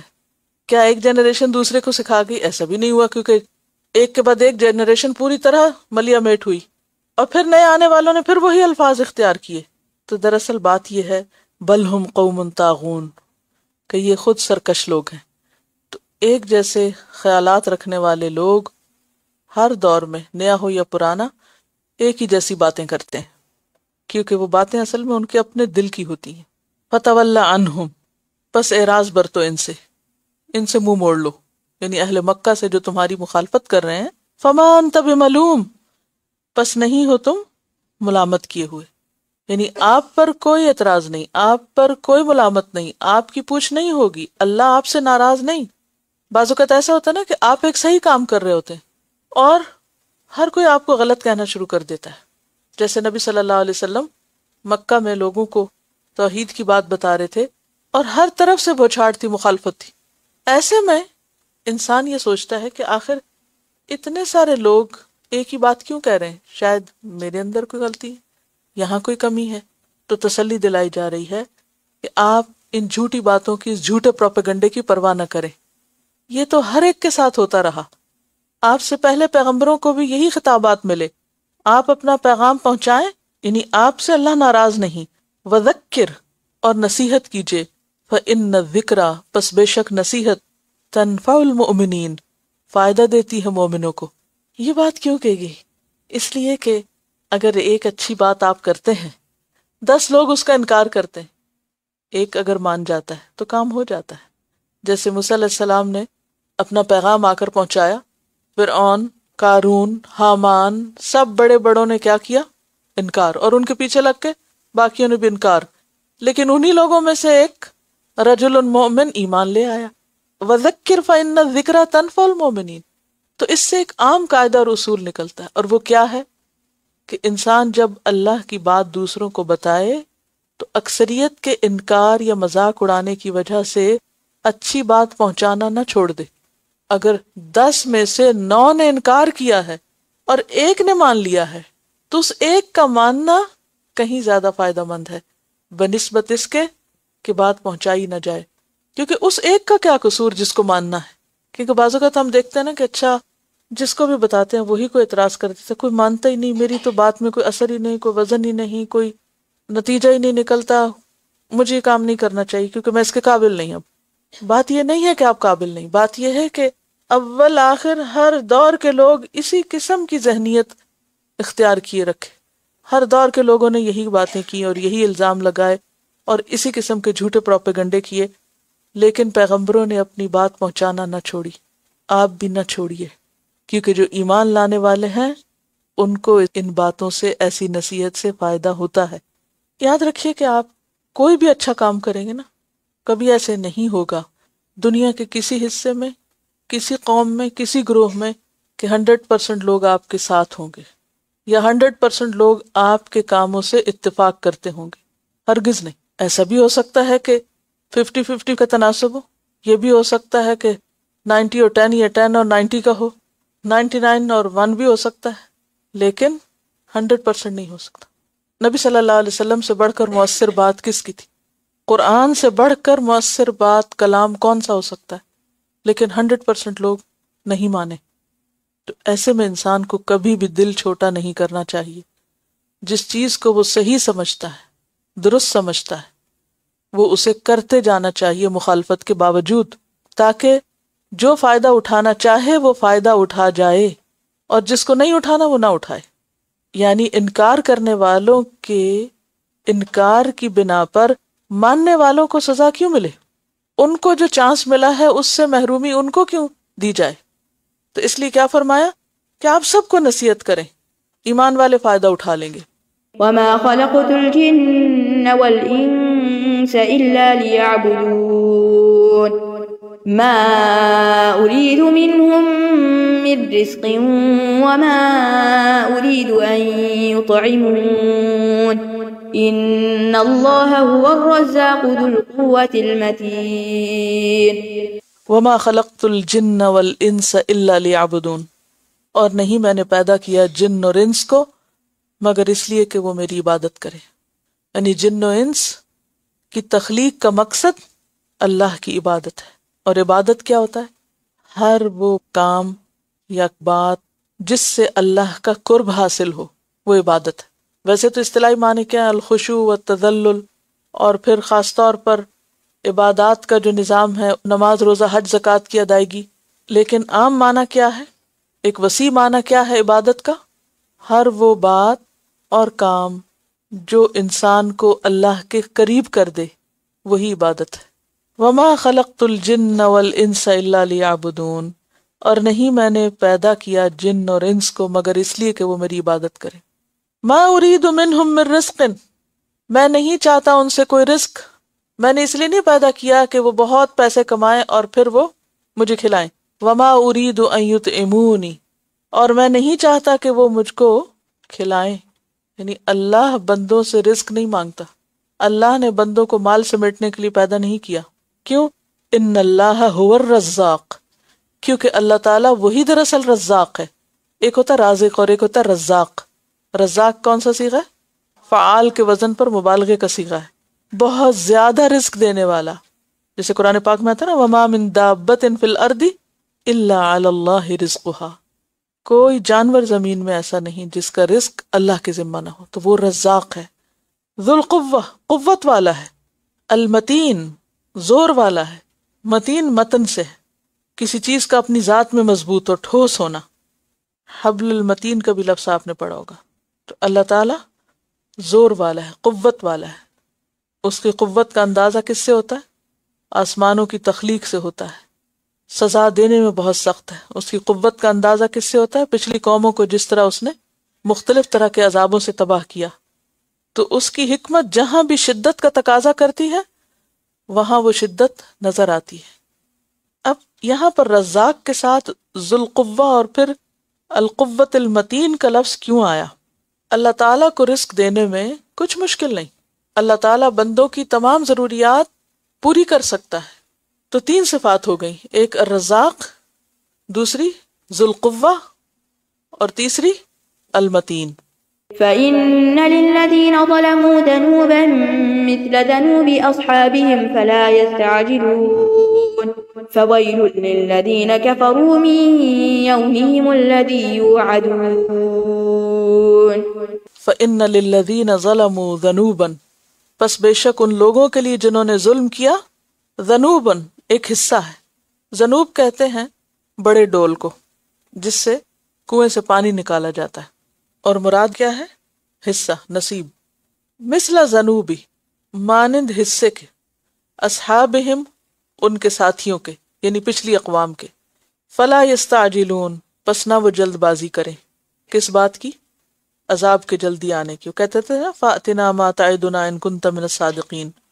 آپ صلی اللہ علیہ وسلم کو فرمایا جا رہا ہے کہ یہ لوگ جو ظلم کر رہے ہیں، شرک کر رہے ہیں، آپ کی بات نہیں مانتے، یہ اگر نہیں مان رہے تو انہیں یاد رکھنا چاہیے کہ ان کو بھی اللہ کی سزا میں سے وہ حصہ مل کر رہے گا جو ان سے پہلے ان جیسوں کو ملا. یہ عذاب مانگ رہے ہیں، جلدی نہ کریں، وہ جلد آ جائے گا. اور وہ آیا کب؟ یوم بدر کو. جس میں یہ سارے بڑے بڑے مارے گئے، 70 کے 70، یعنی پوری لیڈرشپ کا صفایا ہو گیا ایک طرح سے۔ فَوَيْلٌ لِّلَّذِينَ كَفَرُوا مِن يَوْمِهِمُ الَّذِي يُوعَدُونَ، فویل پس ہلاکت ہے، تباہی ہے، للذین کفروا ان لوگوں کے لیے جنہوں نے کفر کیا، من یومہم ان کے اس دن سے، کس دن سے؟ قیامت کے دن سے، یعنی قیامت کے دن ان لوگوں کے لیے تباہی اور بربادی ہے، وہ دن الذی یوعدون جس کا وہ وعدہ دیے جاتے ہیں کہ وہ دن بہت سخت دن ہوگا۔ دوسری آیات میں بھی آتا نا، ویل للذین کفروا من النار ویل للکافرین من عذاب شدید ویل یومئذ للمکذبین۔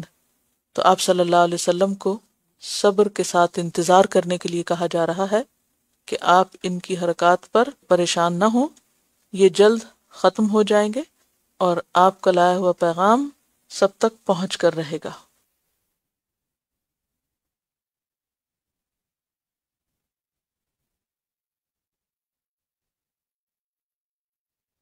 بسم اللہ الرحمن الرحیم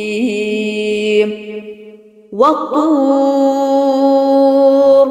وکتاب مسطور فی رق منشور والبیت المعمور والسقف المرفوع والبحر المسجور۔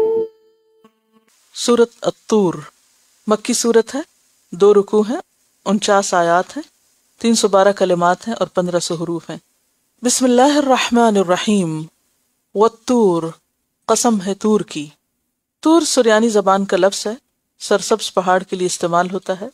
اسے افضل الجبال کہا جاتا ہے جبل ہرا کے بعد، کیونکہ اس پر اللہ سبحانہ وتعالیٰ نے موسیٰ علیہ السلام سے کلام کیا تھا اور ان کو وہاں تورات ملی تھی۔ اسے طور سینا بھی کہا جاتا ہے اور طور سینین بھی، دونوں اسی پہاڑ کے نام ہیں۔ سطح سمندر سے اس کی بلندی 7260 فٹ ہے۔ مدین سے مصر جاتے ہوئے راستے میں آتا ہے، شام کے علاقے میں ہے، اور اس پہاڑ کی جو چوٹی ہے اس کا نام طور ہے، اور جس وادی میں یہ ہے اسے ذی طوا کہا جاتا ہے۔ اسے وادی مقدس یا بقعۃ مبارکہ بھی کہا گیا قرآن پاک میں۔ موسیٰ علیہ السلام جب بنی اسرائیل کو فرعون کی غلامی سے نجات دلا کے لائے تو وہ یہیں سے گزرے تھے۔ والطوری قسم ہے طور کی۔ اب طور کا لفظ سن کے یا سوچ کے کیا ذہن میں آ رہا ہے؟ ایک بڑی اہم، مبارک، اسپیشل چیز۔ دنیا کے تمام پہاڑوں میں سوائے جبل ہرا کے، کیونکہ وہاں کس کو وحی نصیب ہوئی تھی؟ محمد صلی اللہ علیہ وسلم کو، اور وہ مکہ میں۔ اس کے بعد سب سے افضل اور اہم ترین پہاڑ طور سینا ہے، مبارک وادی میں ہے، مبارک زمین پر۔ وہ کتاب مستور، اور کتاب لکھی ہوئی۔ وادی سینا میں کون سی کتاب ملی تھی موسیٰ علیہ السلام کو؟ تورات۔ اس لیے یا تو مراد یہاں تورات ہے یا پھر قرآن مجید، کیونکہ اہم ترین کتاب۔ بیسیکلی ان آیات میں اللہ تعالیٰ نے اہم ترین چیزوں کی، بڑی امپورٹنٹ اور بہت عظمت والی چیزوں کی قسم کھائی ہے۔ طور کی قسم کھائی، دیکھو طور کی عظمت، دیکھو طور کی اہمیت، اور کس نے اس کو یہ اہمیت عطا کی۔ طور وہ جگہ ہے جہاں ایک بہت ہی اہم ترین واقعہ پیش آیا۔ اللہ کا کسی بندے سے ہم کلام ہونا کوئی معمولی بات نہیں، اور پھر اللہ کا ایک کتاب میں اپنا کلام بھیجنا، یہ بھی کوئی معمولی چیز نہیں، اس لیے اسے گواہ بنایا گیا۔ اور کتاب مستور کہا گیا، مستور یعنی سطروں میں لکھی ہوئی۔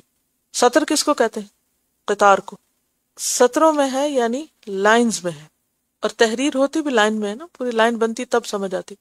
اگر آپ وہ حروف اڑتے ہوئے لکھ دیں سارے پیج پر تو کچھ سمجھ میں نہیں آئے گا۔ وہ کتاب مستور فی رق منشور، کھلے اوراق میں۔ رق، ورق کے معنوں میں۔ رق اصل میں کہتے ہیں پتلی اور نرم چیز کو۔ ہر وہ چیز جو پتلی اور نرم ہوتی ہے وہ کیا کہلاتی؟ رق۔ اسی سے کیا لفظ نکلا؟ رقیق۔ اور پہلے زمانے میں جب کاغذ نہیں ہوتا تھا تو لوگ کس پہ لکھتے تھے؟ چمڑے پر، اور اس کو رگڑ کر اتنا پتلا اور نرم کر لیتے تھے کہ اس پر لکھائی بہت عمدہ طریقے سے نکھر کے سامنے آتی تھی۔ اور منشور کا کیا مطلب ہے؟ کھلا ہوا، نشر کیا ہوا، اوپن بک، جو چاہے پڑھے۔ فی رق منشور، کھلے اوراق میں۔ تو قرآن مجید ایسی چیز ہے کہ جو کہیں تالوں میں بند نہیں پڑی، اس لیے اس سے مراد کتاب مستور سے قرآن مجید لیا جاتا ہے، یعنی خود قرآن گواہ ہے۔ والبیت المعمور، ایک اور اہم ترین چیز، آباد گھر، معمور کس سے ہے؟ عمر سے، مفعول کے وزن پر، آباد کیا ہوا۔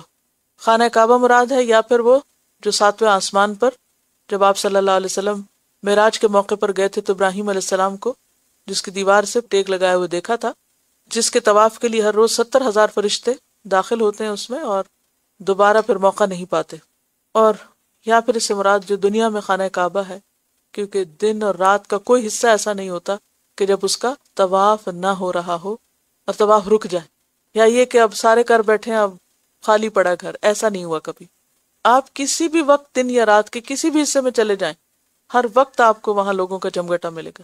اور جو لوگ جا چکے ہیں اور جو جائیں گے، آپ دیکھیں گے کہ آپ مختلف اوقات ٹرائی کرتے ہیں نا، اچھا اس وقت جائیں گے تو رش کم ملے گا، اور اس وقت جائیں گے تو آسانی سے حجر اسود تک پہنچ جائیں گے، اور آپ سوچتے ہی رہ جاتے ہیں اور وہ وقت مشکل ہی آتا ہے۔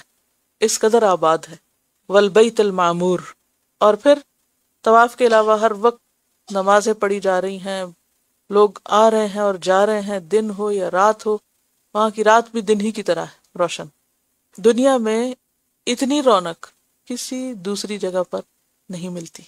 اگر پوری دنیا کے نقشے کے سامنے رکھے نا تو ایک طرف کوہ طور کی بات ہے، دوسری طرف قرآن کی بات ہے، تیسری طرف بیت اللہ کی بات ہے، تو یہ بہت اہم نشانیاں نا اللہ کی۔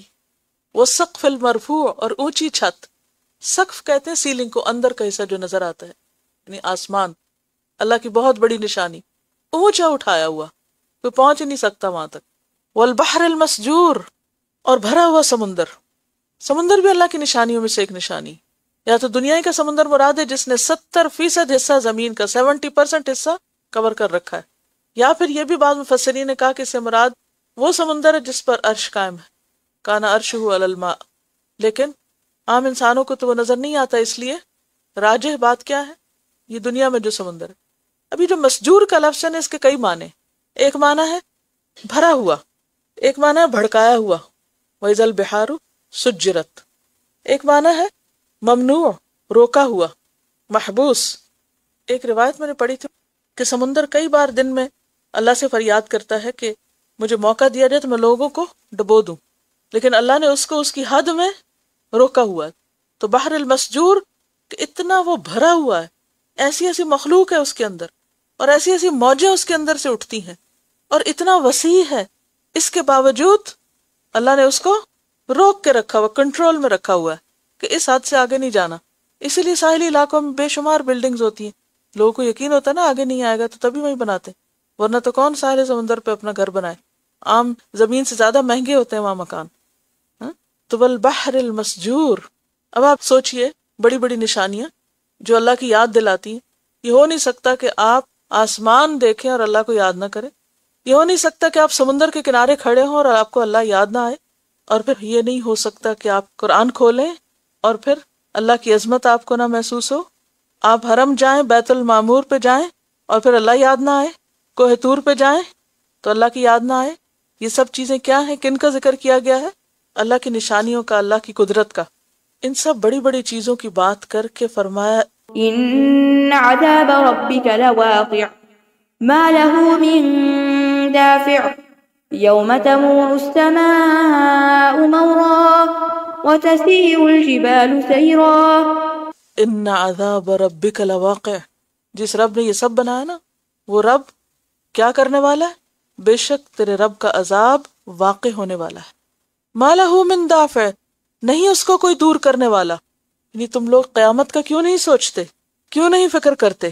یہ آیت قرآن پاک کی بہت سخت آیتوں میں سے، جس پہ اتنی بڑی بڑی چیزوں کی قسم کھا کے فرمایا گیا کہ تیرے رب کا عذاب آنے والا ہے، جسے کوئی روک نہیں سکتا۔ حضرت عمر کے بارے میں آتا ہے کہ ایک روز وہ سورۃ طور پڑھ رہے تھے، جب اس آیت پہ پہنچے تو ایک ٹھنڈی آہ بھری، اتنی زیادہ یہ آیت ان کے دل کو لگی کہ اس کے بعد 20 دن تک بیمار رہے اور یہی دہراتے تھے۔ کسی کو معلوم نہ ہوا کہ وجہ کیا بیماری کی، لوگ عیادت کرنے جاتے تو پھر انہوں نے بتایا یہ آیت میرے دل سے نہیں جاتی۔ اور یہ حقیقت ہے کہ جو بندہ بھی اللہ سے ڈرتا ہو وہ اٹھتے بیٹھتے اس بات سے ڈرتا ہے کہ کہیں اللہ کی پکڑ نہ آ جائے، کہیں ہوا تیز نہ ہو جائے، کہیں بارش زیادہ نہ ہو جائے، کہیں برف زیادہ نہ پڑ جائے، کہیں سورج جلا کے نہ رکھ دے، کہیں زمین کا لاوا نہ پھٹ پڑے۔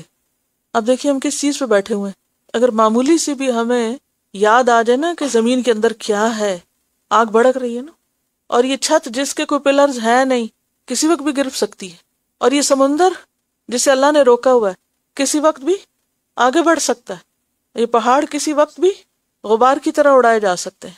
تو جو شخص اللہ سے ڈرتا ہو وہ اللہ کے عذاب اور اللہ کی پکڑ سے کبھی بھی بے خوف نہیں ہوتا، کبھی وہ چین سے نہیں رہتا، اس کا دل ڈرتا رہتا ہے. ان عذاب ربک لواقع ما لہ من دافع، کوئی اس کو پھر ہٹا نہیں سکتا، کوئی اس کو دور نہیں کر سکتا. حضرت جبیر بن مطعم ابھی مسلمان نہیں ہوئے تھے، مدینہ آئے. وہ کہتے ہیں کہ میں آیا تو اس لیے تھا کہ بدر کے قیدیوں کے بارے میں آپ صلی اللہ علیہ وسلم سے بات کروں. جب میں پہنچا تو آپ مغرب کی نماز پڑھ رہے تھے اور اس میں سورۃ طور پڑھ رہے تھے، اور آپ کی آواز مسجد سے باہر تک آ رہی تھی.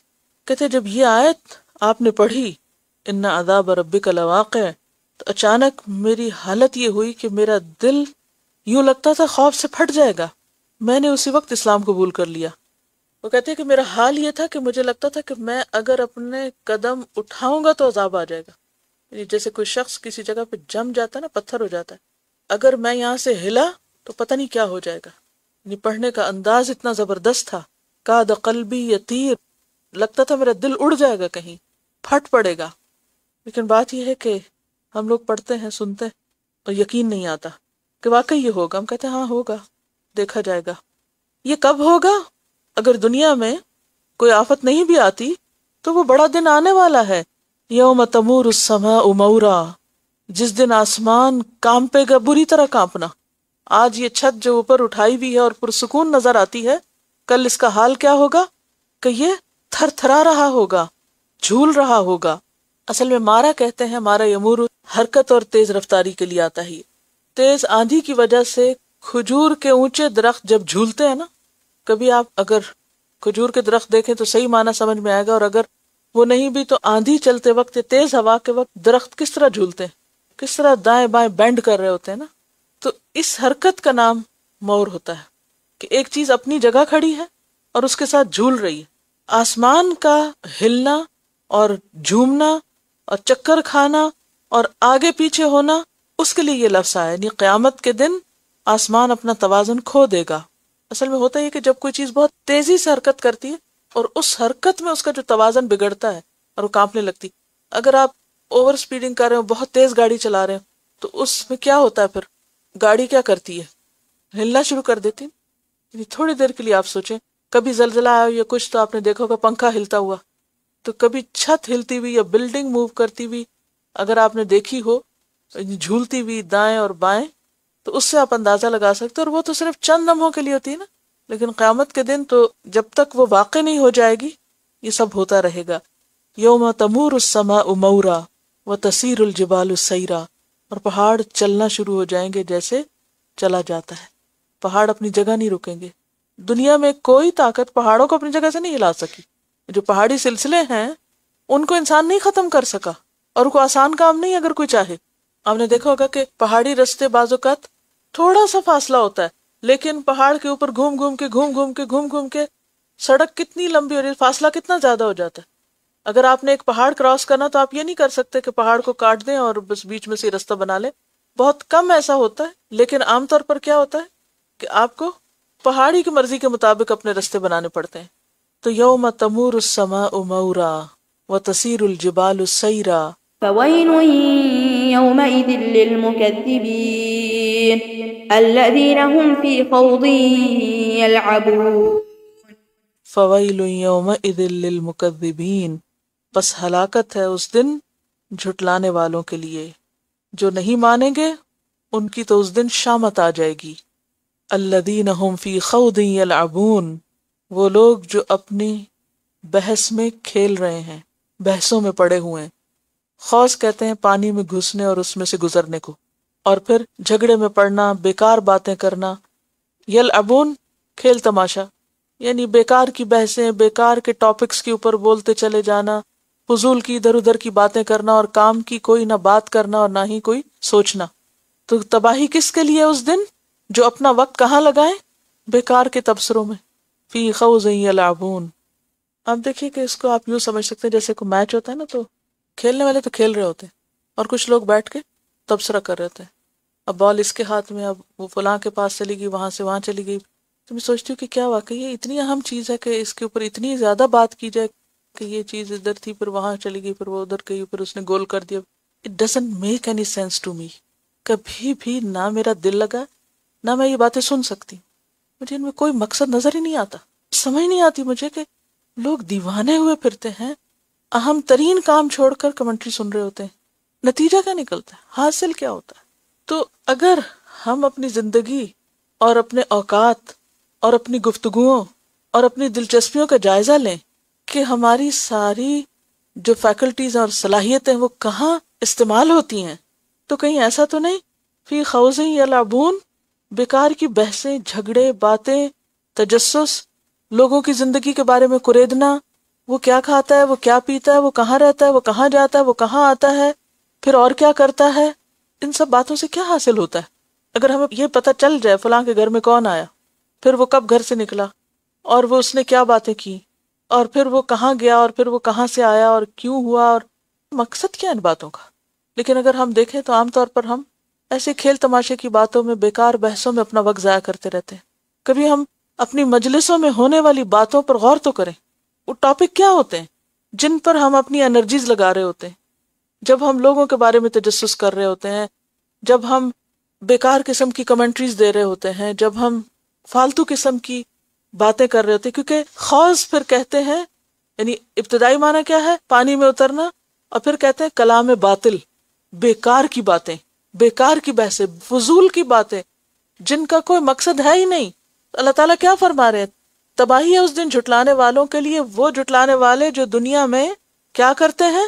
بیکار کی باتوں میں کھیلتے رہتے ہیں، بس جسٹ فار انجوائمنٹ، ادھر ادھر کی باتیں، گپ شپ، گوسپس اور فضولیات کرتے رہتے. ہم قرآن پڑھ کے بھی اپنی فضول کی باتیں اگر نہیں چھوڑ سکتے اور بیکار باتیں ادھر ادھر کی، تو ہم اپنی زندگی جو صرف ایک دفعہ ملی ہے نا، اور ایک دن صرف ایک دفعہ آتا ہے، صرف ایک دفعہ آتا ہے زندگی میں، اگر ہم صرف اپنے دل کو بہلانے کے پیچھے ہی لگے رہتے ہیں. فضول باتوں میں زیادہ زیادہ کیا ملتا ہے؟ صرف دل کی ٹیک ہی ہوتی ہے نا، ہمارا دل خوش ہوتا ہے. یلعبون لعب، لوگ کھیلتے کیوں ہیں؟ یہ ساری باتیں جو آپ کر رہے ہیں، یوں کمنٹری ہوتی ہے کیونکہ اس میں ایک انٹرٹینمنٹ ہوتی ہے. دس از انٹرٹینمنٹ فار دیم. یلعبون، حاصل کیا؟ یعنی اس میں صرف مشرکین مکہ کی بات نہیں ہے، یہ ایک عام بات ہے. ہر اس بندے کے لیے اس میں عبرت اور سبق ہے جو اپنی زندگی کو بیکار، بے مقصد اور فضول میں گنوائے. حضرت عمر کو کیا نہیں پتا تھا؟ وہ کیوں بیمار ہوئے یہ آیتیں پڑھ کے 20 دن؟ ہم تو یہ سمجھتے نا یہ چونکہ ان کے لیے عذاب تھا نا، اس لیے وہ انہی کی بات ہے، ہم اس کو اپنے اوپر نہیں لیتے. يوم يدعون إلى نار جهنم دعا هذه النار التي كنتم بها تكذبون أفسحر هذا أم أنتم لا تبصرون اصلوها فاصبروا أو لا تصبروا سواء عليكم انما تجزون ما کنتم تعملون. یوم یدعون الی نار جہنم دعا، جس دن وہ دھکے دیے جائیں گے جہنم کی آگ کی طرف.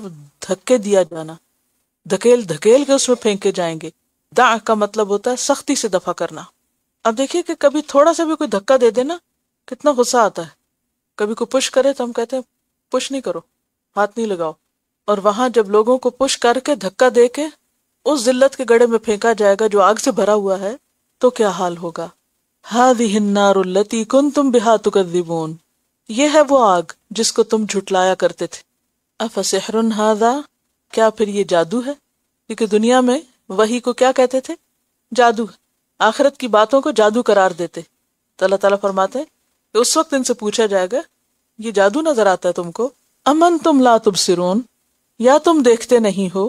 اسلوہا، اس میں داخل ہو جاؤ. اسلو کا لفظ جو ہے صاد لام یہ سے ہے، سلا یسلی سلین، آگ میں کسی چیز کو بھوننا، گرم کرنا. اور دوسرا معنی ہوتا ہے جھونک دینا، داخل کرنا. اسلوہا، اس میں داخل ہو جاؤ، جھونکے جاؤ.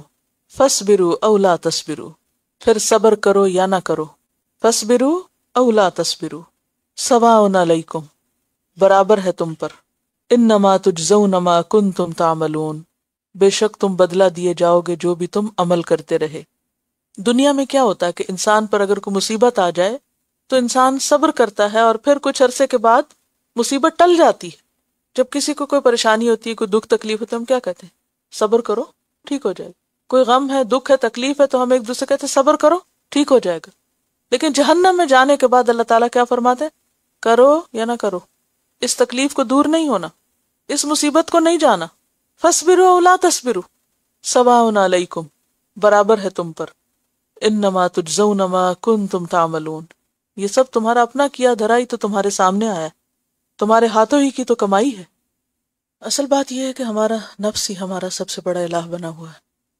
ہم ہر وقت وہی کرتے ہیں جو ہمارا دل چاہتا ہے، چاہے وہ اس وقت کرنے کا ہو یا نہ ہو، درست ہو یا غلط ہو۔ غلط بھی ہو تو ہم اس کو درست بنا لیتے ہیں تعویلیں کر کے، وقت ضائع کرتے ہیں اور ہم ماننے کو تیار نہیں ہوتے۔ تو ہمیں جو کچھ بھی کرنا ہے بس یہی کرنا ہے، یہی وقت ہے، یہی چانس ہے، یہی مہلت ہے، اس کے بعد کوئی موقع نہیں، اور وقت بہت کم ہے۔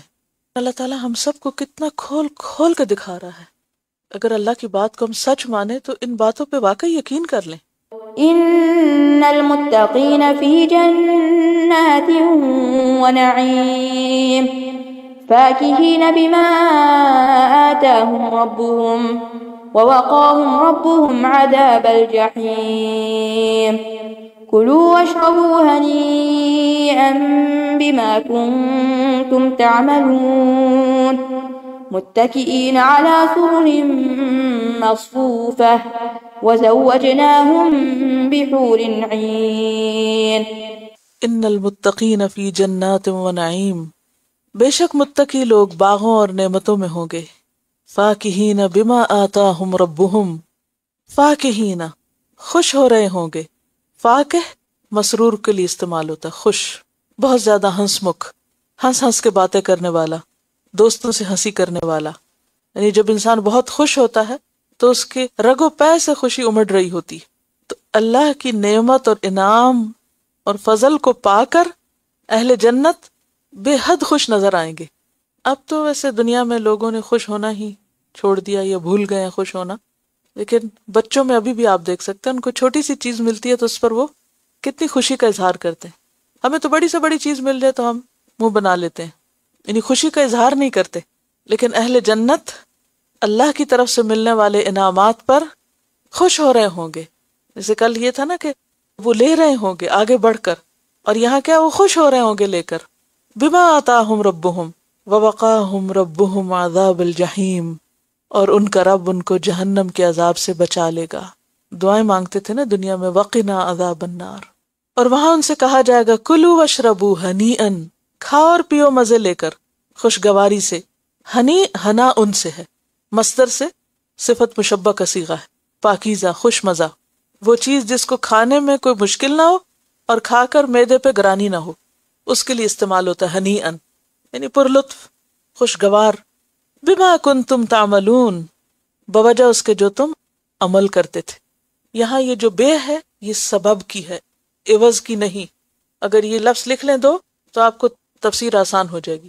بما بوجہ کی بے ہے، بسبب، یعنی جنت میں انہیں کہا جائے گا کھاؤ پیو مزے کرو، اس وجہ سے تم یہ مزے کر سکتے ہو کیونکہ تم کام کرنے والے لوگ تھے، تم عمل کر کے لائے ہو۔ یہ نہیں کہا جائے گا کہ تمہیں کام کا عوض مل رہا ہے یا معاوضہ مل رہا ہے، ٹھیک ہے؟ یعنی اچھا عمل جنت میں جانے کا سبب بنتا ہے، لیکن جنت کسی کے عمل کا بدلہ نہیں ہے، کیونکہ جنت بہت بڑی چیز ہے۔ کلوا واشربوا ہنیئا بما کنتم تعملون، تو اس سے اندازہ کریں کہ عمل کتنا ضروری ہے، کچھ کرنا کتنا ضروری۔ متکئین علی سرر، تکیہ لگائے ہوئے ہوں گے پلنگوں پر۔ سرر سریر سے ہے، سریر چارپائی کو کہتے ہیں، پلنگ کو، مسند کو، اور وہ جگہ جہاں سرور سے بیٹھا جائے، خوشی سے بیٹھا جائے، یعنی ایک ہی روٹ ہے، سین رے سرور کا بھی اور سریر کا بھی۔ علی سرر مصفوفہ، مصفوف صف سے ہے، یعنی ایسے صوفے یا ایسی مسندیں جو قطار در قطار ہوں گی۔ اگر کبھی آپ کو کسی ایسے گھر میں جانے کا اتفاق ہو جہاں بہت بڑا ڈرائنگ روم ہو، اگر کوئی یاد ہو ایسی جگہ، تو آپ دیکھیں گے کہ وہاں پر صوفوں کی قطاریں ہوتی، یعنی وال ٹو وال اور مختلف جگہوں پر بیٹھنے کا رنگا رنگ انتظام ہوتا ہے. تو یہاں جنت کا نقشہ کھینچا جا رہا ہے کہ وہاں پر وہ ٹیک لگائے ہوئے ہوں گے ان مسندوں پر جو آرام دہ ہوں گی، اور صفوں کی صفیں ہوں گی، لائنز کی لائن لگی ہوئی ہوں گی. یعنی اس کثرت سے ایک دوسرے کے ساتھ ملنا ملانا اور ملاقاتیں اور خوشگپیاں اور خوشی کا سما. وَزَوَّجْنَاهُمْ، اور ہم ان کو بیاہ دیں گے، بحور عین. حورن کا لفظ جو یہ حورا سے ہے، نہایت گوری یا سفید، اور عین عینا سے ہے، بڑی اور خوبصورت آنکھوں والی. یعنی ان کو ایسی بیویاں دیں گے کہ جو نہایت سفید اور بڑی آنکھوں والی ہوں گی. یعنی خوبصورت عورت کی ڈسکرپشن بتائی جا رہی. والذين آمنوا واتبعتهم ذريتهم بإيمان ألحقنا بهم ذريتهم وما ألتناهم من عملهم من شيء كل امرئ بما كسب رهين وأمددناهم بفاكهة ولحم مما يشتهون يتنازعون فيها كأسا لا لغو فيها ولا تأثيم ويطوف عليهم غلمان لهم كأنهم لؤلؤ مكنون. والذین آمنوا، اور وہ لوگ جو ایمان لائے، واتبعتہم ذریتہم بایمان، اور پیروی کی ان کی اولاد نے ایمان کی حالت میں. یعنی ایمان والے اور ایمان والوں کی اولادیں جو صاحب ایمان تھیں اور اپنے ماں باپ کے نقش قدم پہ چلے. واتبعتہم، اتباع کیا ان کا، کن کا؟ اپنے ماں باپ کا. کس میں؟ ایمان کی حالت میں، یعنی نیک کاموں کا. الحقنا بہم ذریتہم، ہم ملا دیں گے ان کے ساتھ ان کی اولاد کو بھی. یعنی بچوں کو بھی ماں باپ کے ساتھ ملا دیں گے، خواہ بچوں کے عمل اتنے اچھے نہ بھی ہوں جتنے ماں باپ کے تھے، یا ماں باپ کے عمل اتنے اچھے نہ بھی ہوں جتنے اولاد کے تھے، تو ان کو وہاں اکٹھا کر دیں گے. وما التناہم من عملہم من شیء، اور نہیں کمی کریں گے ہم ان کے عمل میں سے کچھ بھی. یعنی جب ان کو اکٹھا کریں گے تو جس کے عمل کم ہوں گے اس کا درجہ اونچا کریں گے، یہ نہیں کہ جس کا درجہ نیچا ہوگا تو زیادہ عمل والے کو نیچے لے آئیں گے. وما التناہم من عملہم من شیء، حدیث میں آتا ہے کہ اولاد کی دعا اور استغفار سے ماں باپ کے درجے بلند ہوتے ہیں. اور ایک شخص کے جب جنت میں درجے بلند ہوتے ہیں تو وہ اس کا سبب پوچھتا ہے، تو اللہ تعالیٰ اس کو بتاتے ہیں کہ یہ تیری اولاد کی تیرے لیے دعائے مغفرت کی وجہ سے تیرے درجے بلند ہوئے. یعنی تیری اولاد جو تیرے لیے دعا کرتی ہے اس کی وجہ سے تیرے یہ درجات بلند ہو رہے ہیں. اور ویسے بھی وہ مشہور حدیث ہے جس میں آتا ہے کہ انسان جب فوت ہو جاتا ہے تو اس کا اپنا عمل ختم ہو جاتا ہے، سوائے 3 چیزوں کے جن کا ثواب موت کے بعد بھی جاری رہتا ہے، وہ نہیں بند ہوتا اور مسلسل اضافہ ہوتا رہتا ہے ماں باپ کی نیکیوں میں. وہ کیا کیا چیزیں ہیں؟ ولد صالح یدعو لہ، نیک اولاد جو ماں باپ کے لیے دعا کرے. صرف نیک ہونا کافی نہیں، خاص طور پر دعا کرنا ضروری ہے. اور دوسرے، وہ علم جس سے لوگ فیض یاب ہوں، وہ علم جس سے لوگوں کو فائدہ پہنچے. چاہے آپ کسی کو پڑھائیں، چاہے آپ کچھ لکھیں، چاہے آپ کچھ بھی کریں، کسی کو لکھنے پڑھنے کے قابل بنائیں، وہ سب آپ کی حسنات میں اضافہ. اور تیسرے، صدقہ جاریہ، ایسی جگہوں پر مال لگانا کہ جہاں سے نیکی پھوٹتی رہے. وما التناہم من عملہم من شیء کل امرئ بما کسب رہین. کل امرئ، ہر شخص، امرئ کیا ہے؟ شخص، بما کسب، بوجہ اس کے جو اس نے کمائی کی، رہین گروی ہے، گرفتار ہے، پھنسا ہوا. ہر انسان اپنے اعمال کی بنا پر گرفتار ہے. اور جیسے آتا ہے نا سورۃ بنی اسرائیل میں، وَكُلَّ إِنسَانٍ أَلْزَمْنَاهُ طَائِرَهُ فِي عُنُقِهِ وَنُخْرِجُ لَهُ يَوْمَ الْقِيَامَةِ كِتَابًا يَلْقَاهُ مَنشُورًا. سورۃ المدثر میں بھی آتا ہے كُلُّ نَفْسٍ بِمَا كَسَبَتْ رَهِينَةٌ. ہمیں پیدا اللہ نے کس لیے کیا؟ عبادت کے لیے. تو جو انسان عبادت کرے گا وہ اپنے آپ کو چھڑا لے گا، اور جو اپنا فرض پورا نہیں کرے گا اس کی جان گرفتار رہے گی، پکڑی رہے گی. قیامت کے دن جو نیک لوگ ہوں گے ان کے عمل سبب بنے گے ان کو چھڑانے کا. کچھ لوگوں کو شفاعت کام آئے گی، لیکن جن کے نہ اپنے عمل اچھے ہوئے نہ انہیں کوئی شفاعت نصیب ہوئی تو وہ گرفتار کے گرفتار ہی رہیں گے. کل امرئ بما کسب رہین وَأَمْدَدْنَاهُمْ بِفَاكِهَةٍ وَلَحْمٍ مِّمَّا يَشْتَهُونَ وَأَمْدَدْنَاهُمْ، اور ہم ان کو دیتے جائیں گے. امددنا کا لفظ مدد سے، اور مددا کس کو کہتے ہیں؟ طویل پھیلی ہوئی چیز کو، لمبی چیز کو، یعنی کسی چیز کا سلسلہ دراز رہنا، جاری رہنا. ہم ان کو دیتے جائیں گے. کیا؟ بفاکہۃ، پھل. ایک اور جگہ پر آتا نا لا مقطوعۃ ولا ممنوعہ، سورۃ الواقعہ 33 میں. ولحمن، اور گوشت. مما یشتہون، اس میں سے جو وہ چاہیں گے، خواہش کریں گے. یعنی جنت کی جو نعمتیں ہیں ان کا سلسلہ کہیں بھی ختم نہ ہوگا. اللہ تعالیٰ ان کو عطا کرتا رہے گا. ہم ان کو دیے چلے جائیں گے، پھل بھی اور گوشت بھی، اور جو ان کی پسند کی چیزیں ہوں گی. یتنازعون فیہا، چھینا جھپٹی کریں گے آپس میں اس میں. کأسن، جام شراب پر. کأس کہتے ہیں شراب سے بھرے ہوئے پیالے کو، اسے جام کہہ سکتے ہیں. یعنی اہل جنت کو پینے کے لیے شراب ملے گی، اور وہ ایسی شراب ہوگی کہ لا لغو فیہا، جسے پی کر نہ کوئی بیہودہ بات کریں گے، ولا تأثیم، اور نہ کوئی گناہ کی بات، نہ کسی گناہ کا ارتکاب کریں گے.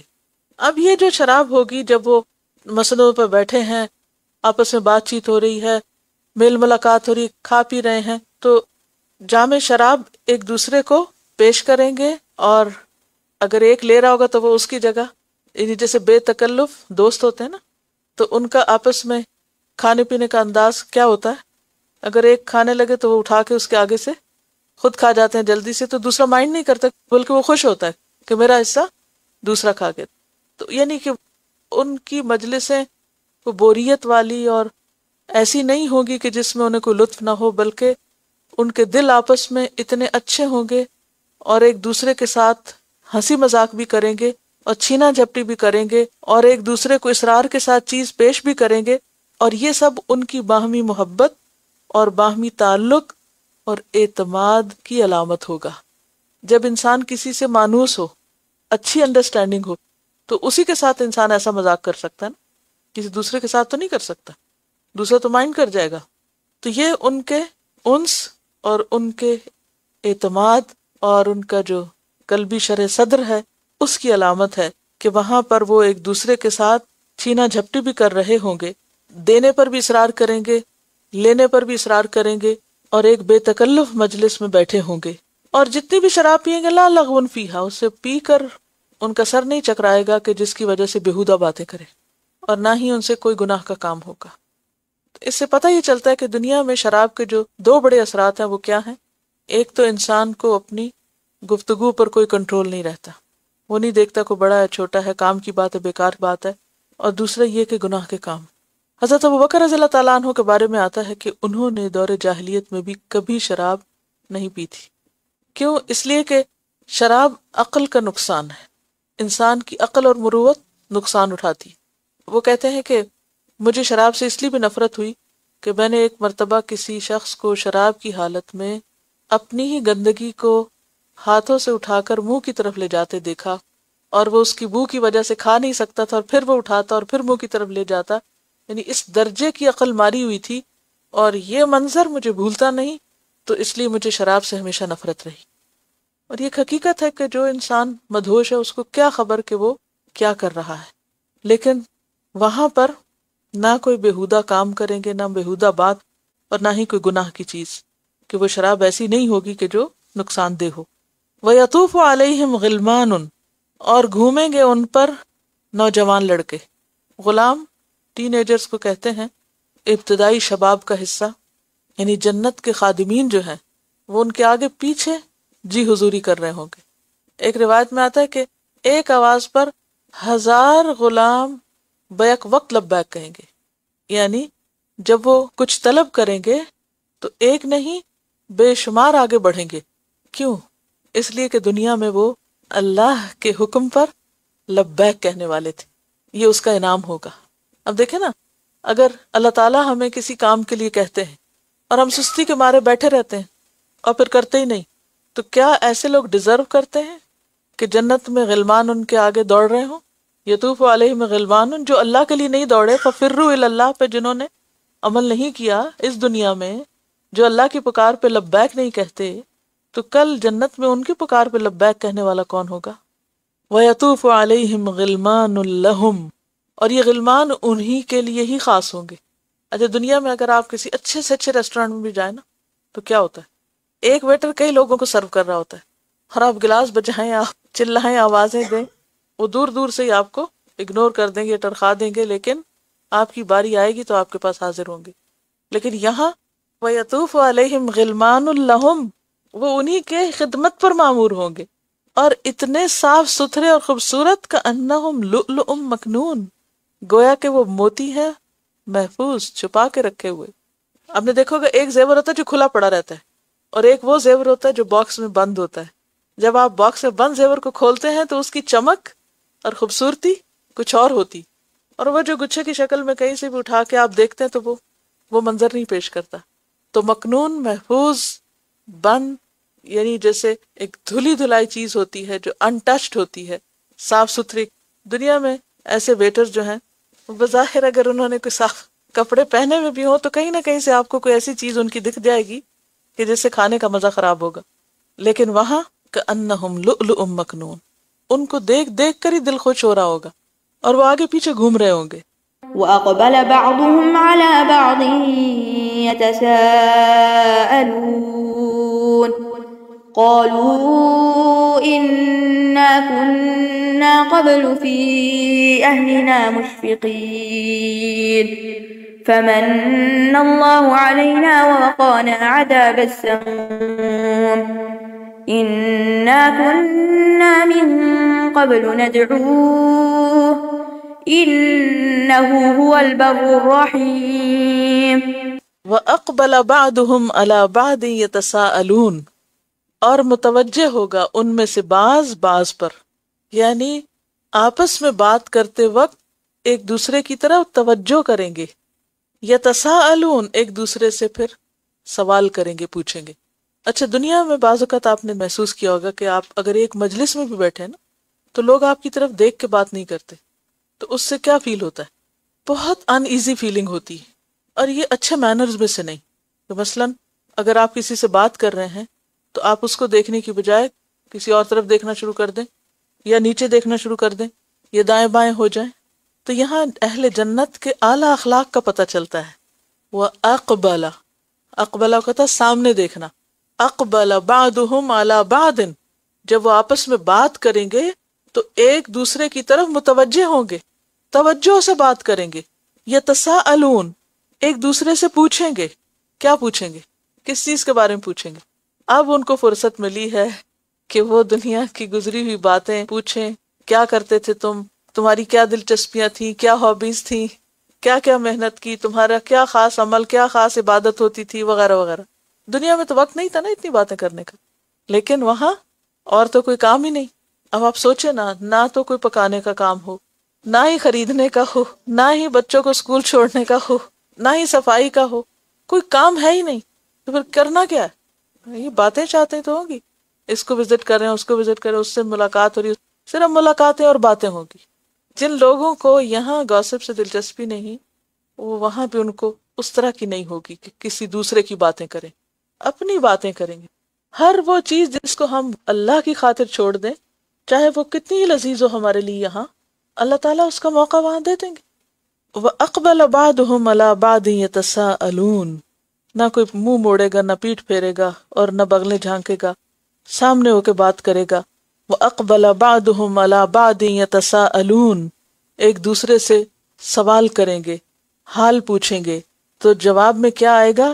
قالوا، کہیں گے، انا کننا قبل فی اہلنا مشفقین، انا کننا، بے شک تھے ہم، قبل، اس سے پہلے، فی اہلنا، اپنے گھر والوں میں، مشفقین، ڈرنے والے، اس سے پہلے ہم اپنے گھر والوں کے بیچ میں ڈرتے ہوئے رہتے تھے۔ مشفق شفق سے، شفق کہتے ہیں شام کے اس وقت کو جس میں روشنی اور اندھیرے کا اختلاط ہوتا ہے۔ تو آسمان پر اگر آپ دیکھیں تو نہ تو وہ سیاہ ہوتا ہے اور نہ ہی دن کی طرح روشن ہوتا ہے، بلکہ کیا ہوتا ہے؟ دونوں چیزوں کا اختلاط ہوتا ہے۔ لہٰذا ایسی ہمدردی اور ایسی محبت جس میں خوف بھی شامل ہو، کسی کی ایسی کیئر کہ جس میں فکر بھی ہو۔ جیسے آپ اپنے بچوں سے محبت کرتے ہیں نا، تو اس محبت کے اندر محبت بھی ہوتی ہے اور اس کے ساتھ ساتھ ایک غم اور ایک دکھ اور ایک فکر بھی ہوتی ہے، یا نہیں؟ اس کا نام ہوتا ہے شفقت۔ وہ شفقت کیا ہوتی ہے کہ جس میں آپ کیئر کرتے ہیں، خیر خواہی ہوتی ہے، آپ کو دوسرے کی تکلیف محسوس ہوتی ہے، پھر اس کی بنا پر آپ اس کی اصلاح کرتے ہیں، اس کی بھلائی کی فکر کرتے ہیں۔ ہم اپنے گھر والوں میں ڈرنے والے تھے، یعنی ایک معنی یہ کہ گھر والوں کے بارے میں ہم ڈرتے تھے کہ ان کو کوئی برا انجام نہ ملے۔ ہم اپنے بچوں کے بارے میں فکر مند تھے، ڈرتے تھے۔ کیا ڈرتے تھے؟ کہ کہیں یہ برے انجام کو نہ پہنچے، لہٰذا ان کی اصلاح اور بھلائی کی فکر کرتے تھے۔ دوسرا کیا کہ جب ہم گھر والوں کے ساتھ بیٹھے ہوتے تھے تو ہم کیا کرتے تھے؟ اللہ سے ڈر کر غلط کام نہیں کرتے تھے، کیونکہ ہم سب سے زیادہ بے تکلف کہاں ہوتے ہیں؟ گھر والوں کے بیچ میں۔ باہر تو ایک خول چڑھا کر گھومتے رہتے ہیں لوگوں کے سامنے، لیکن ہماری اصلیت اور حقیقت کہاں کھلتی ہے؟ گھر کے اندر۔ وہاں ہم کیا کرتے ہیں؟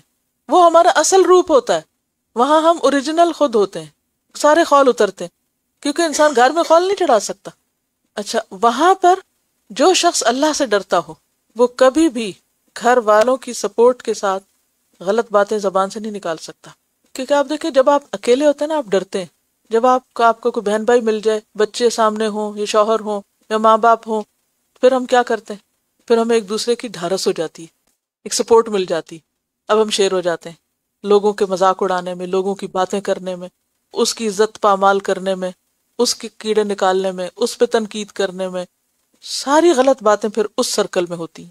جو ہم کہیں نہیں کرتے نا وہ وہاں کرتے ہیں، اور خوب خوب کرتے ہیں۔ لیکن جو اللہ سے ڈرنے والے ہوتے ہیں، نہ وہ گھر سے باہر کرتے ہیں اور نہ ہی وہ گھر کے اندر کرتے ہیں۔ ان کا باہر اور اندر ایک جیسا ہوتا ہے۔ انا کننا فی اہلنا مشفقین۔ ان کے لیے جو خدا باہر ہے وہی گھر کے اندر، وہ ہر حال میں اللہ سے ڈرتے رہتے ہیں۔ ان کی نیکی اور تقوی اور شرافت وہ ہر جگہ ہوتی ہے۔ اب جو گھر میں اللہ سے ڈرتے ہوئے رہے، کیسے ہو سکتا ہے کہ نماز کا وقت ہو اور وہ غافل پڑا رہے؟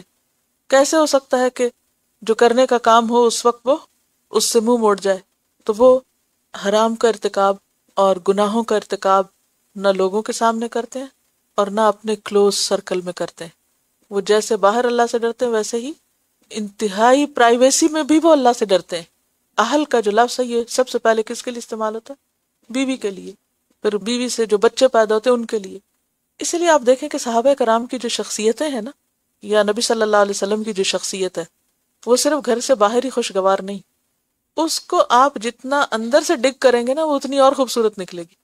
ازواج مطہرات جو آپ صلی اللہ علیہ وسلم کے بارے میں بتاتے ہیں، جو ان کی گھریلو زندگی کے بارے میں بتاتے ہیں، اور اسی طرح صحابہ کرام کی جو گھریلو زندگی تھی، تو جتنا جتنا آپ ان کو مزید دیکھیں گے وہ اتنے اور زیادہ اچھے آپ کو دکھائی دیں گے۔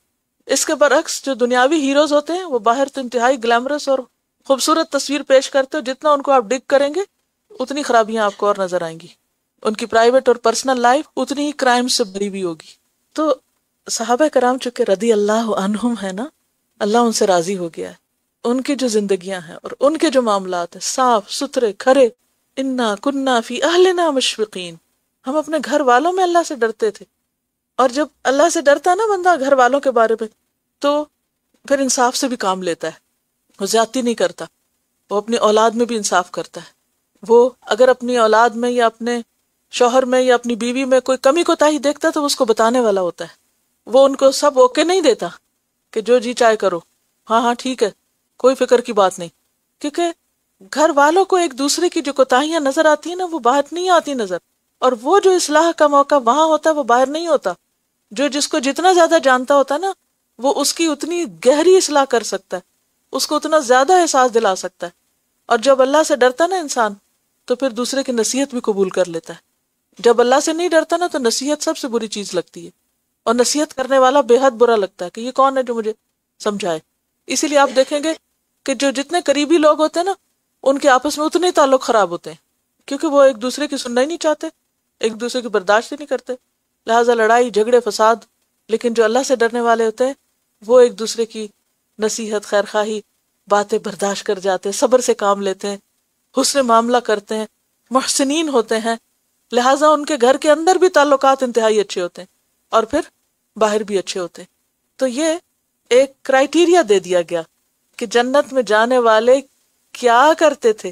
ہاں ایک دوسرے سے پوچھیں گے بھئی تم کیسے دنیا میں رہتے تھے.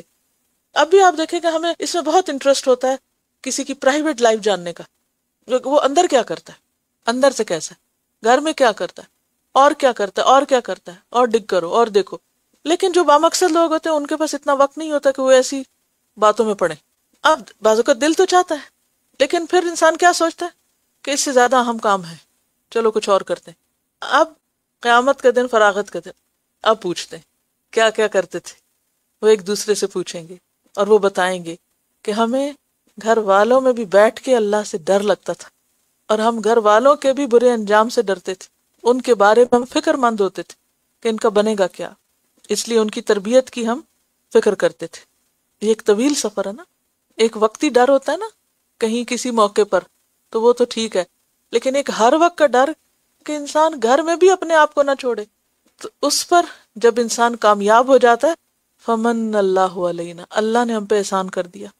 ووقانا عذاب السموم، اور بچا لیا ہم کو سموم کے عذاب سے. سموم کہتے ہیں لو کو، سم سے، سم کہتے ہیں زہر کو. عربوں کے یہاں ایک ہوا ایسی چلتی تھی کہ جو مسام کے اندر گھس جاتی تھی. مسام ہوتے ہیں نا جسم کے سوراخ، تو زہریلی ہوا. تو آگ کی جو لو ہوتی ہے، لو کا سنا ہوگا نا، جیسے دھوپ سخت ہوتی ہے تو جسم کو جھلس دیتی ہے، جو ایک زہریلا اثر رکھتی. تو عذاب السموم سے اللہ نے ہم کو بچا لیا، یعنی جہنم کے عذاب سے. انا کنا من قبل ندعوہ، بے شک ہم تھے، ہم اس سے پہلے اسی سے دعائیں مانگتے. ہم اللہ سے دعائیں مانگتے رہتے تھے. ندعو کیوں کہا؟ ندعو کہ ہم گھر والے مل کر ہر موقع پر اللہ کو پکارتے رہتے تھے. کیا پکارتے تھے کہ یا اللہ تو ہم پر رحم کر اور ہمیں جہنم کے عذاب سے بچا. انہو هو البر الرحیم، بے شک وہ وہی بہت احسان کرنے والا. بر کہتے ہیں وسیع پیمانے پہ احسان کرنے والا. بر ویسے جنگل کے لیے آتا نا، اور یاد ہوگا آپ کو لن تنالوا البر میں نے بتایا تھا کہ بر ایسی نیکی کہ جو وسیع پیمانے پہ کی جائے. انہو هو البر الرحیم، وہ بہت زیادہ وسیع احسان کرنے والا ہے، مہربان ہے.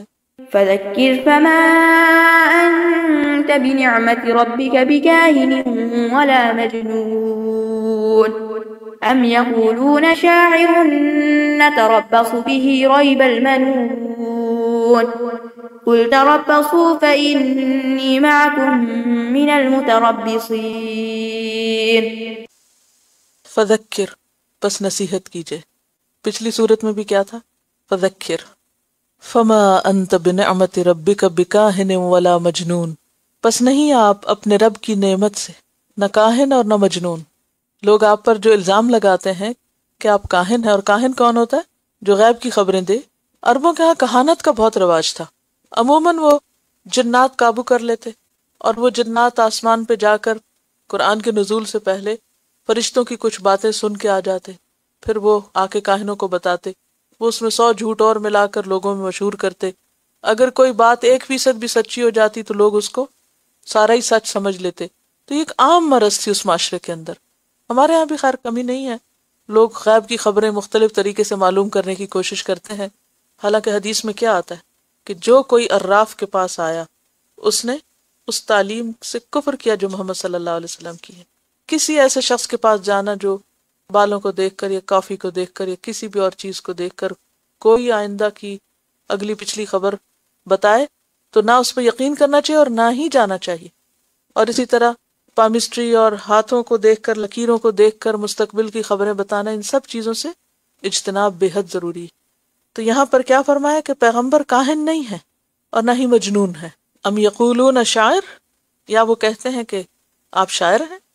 نتربص بہ ریب المنون، ہم انتظار کر رہے ہیں اس کے ساتھ گردش زمانہ کا. قل تربصوا، کہہ دیجئے انتظار کرتے رہو. فإنی معکم من المتربصین، پس بے شک میں تمہارے ساتھ ہوں انتظار کرنے والوں میں سے. یہ جو ریب ہے، ریب کا کیا معنی ہوتا ہے؟ شک.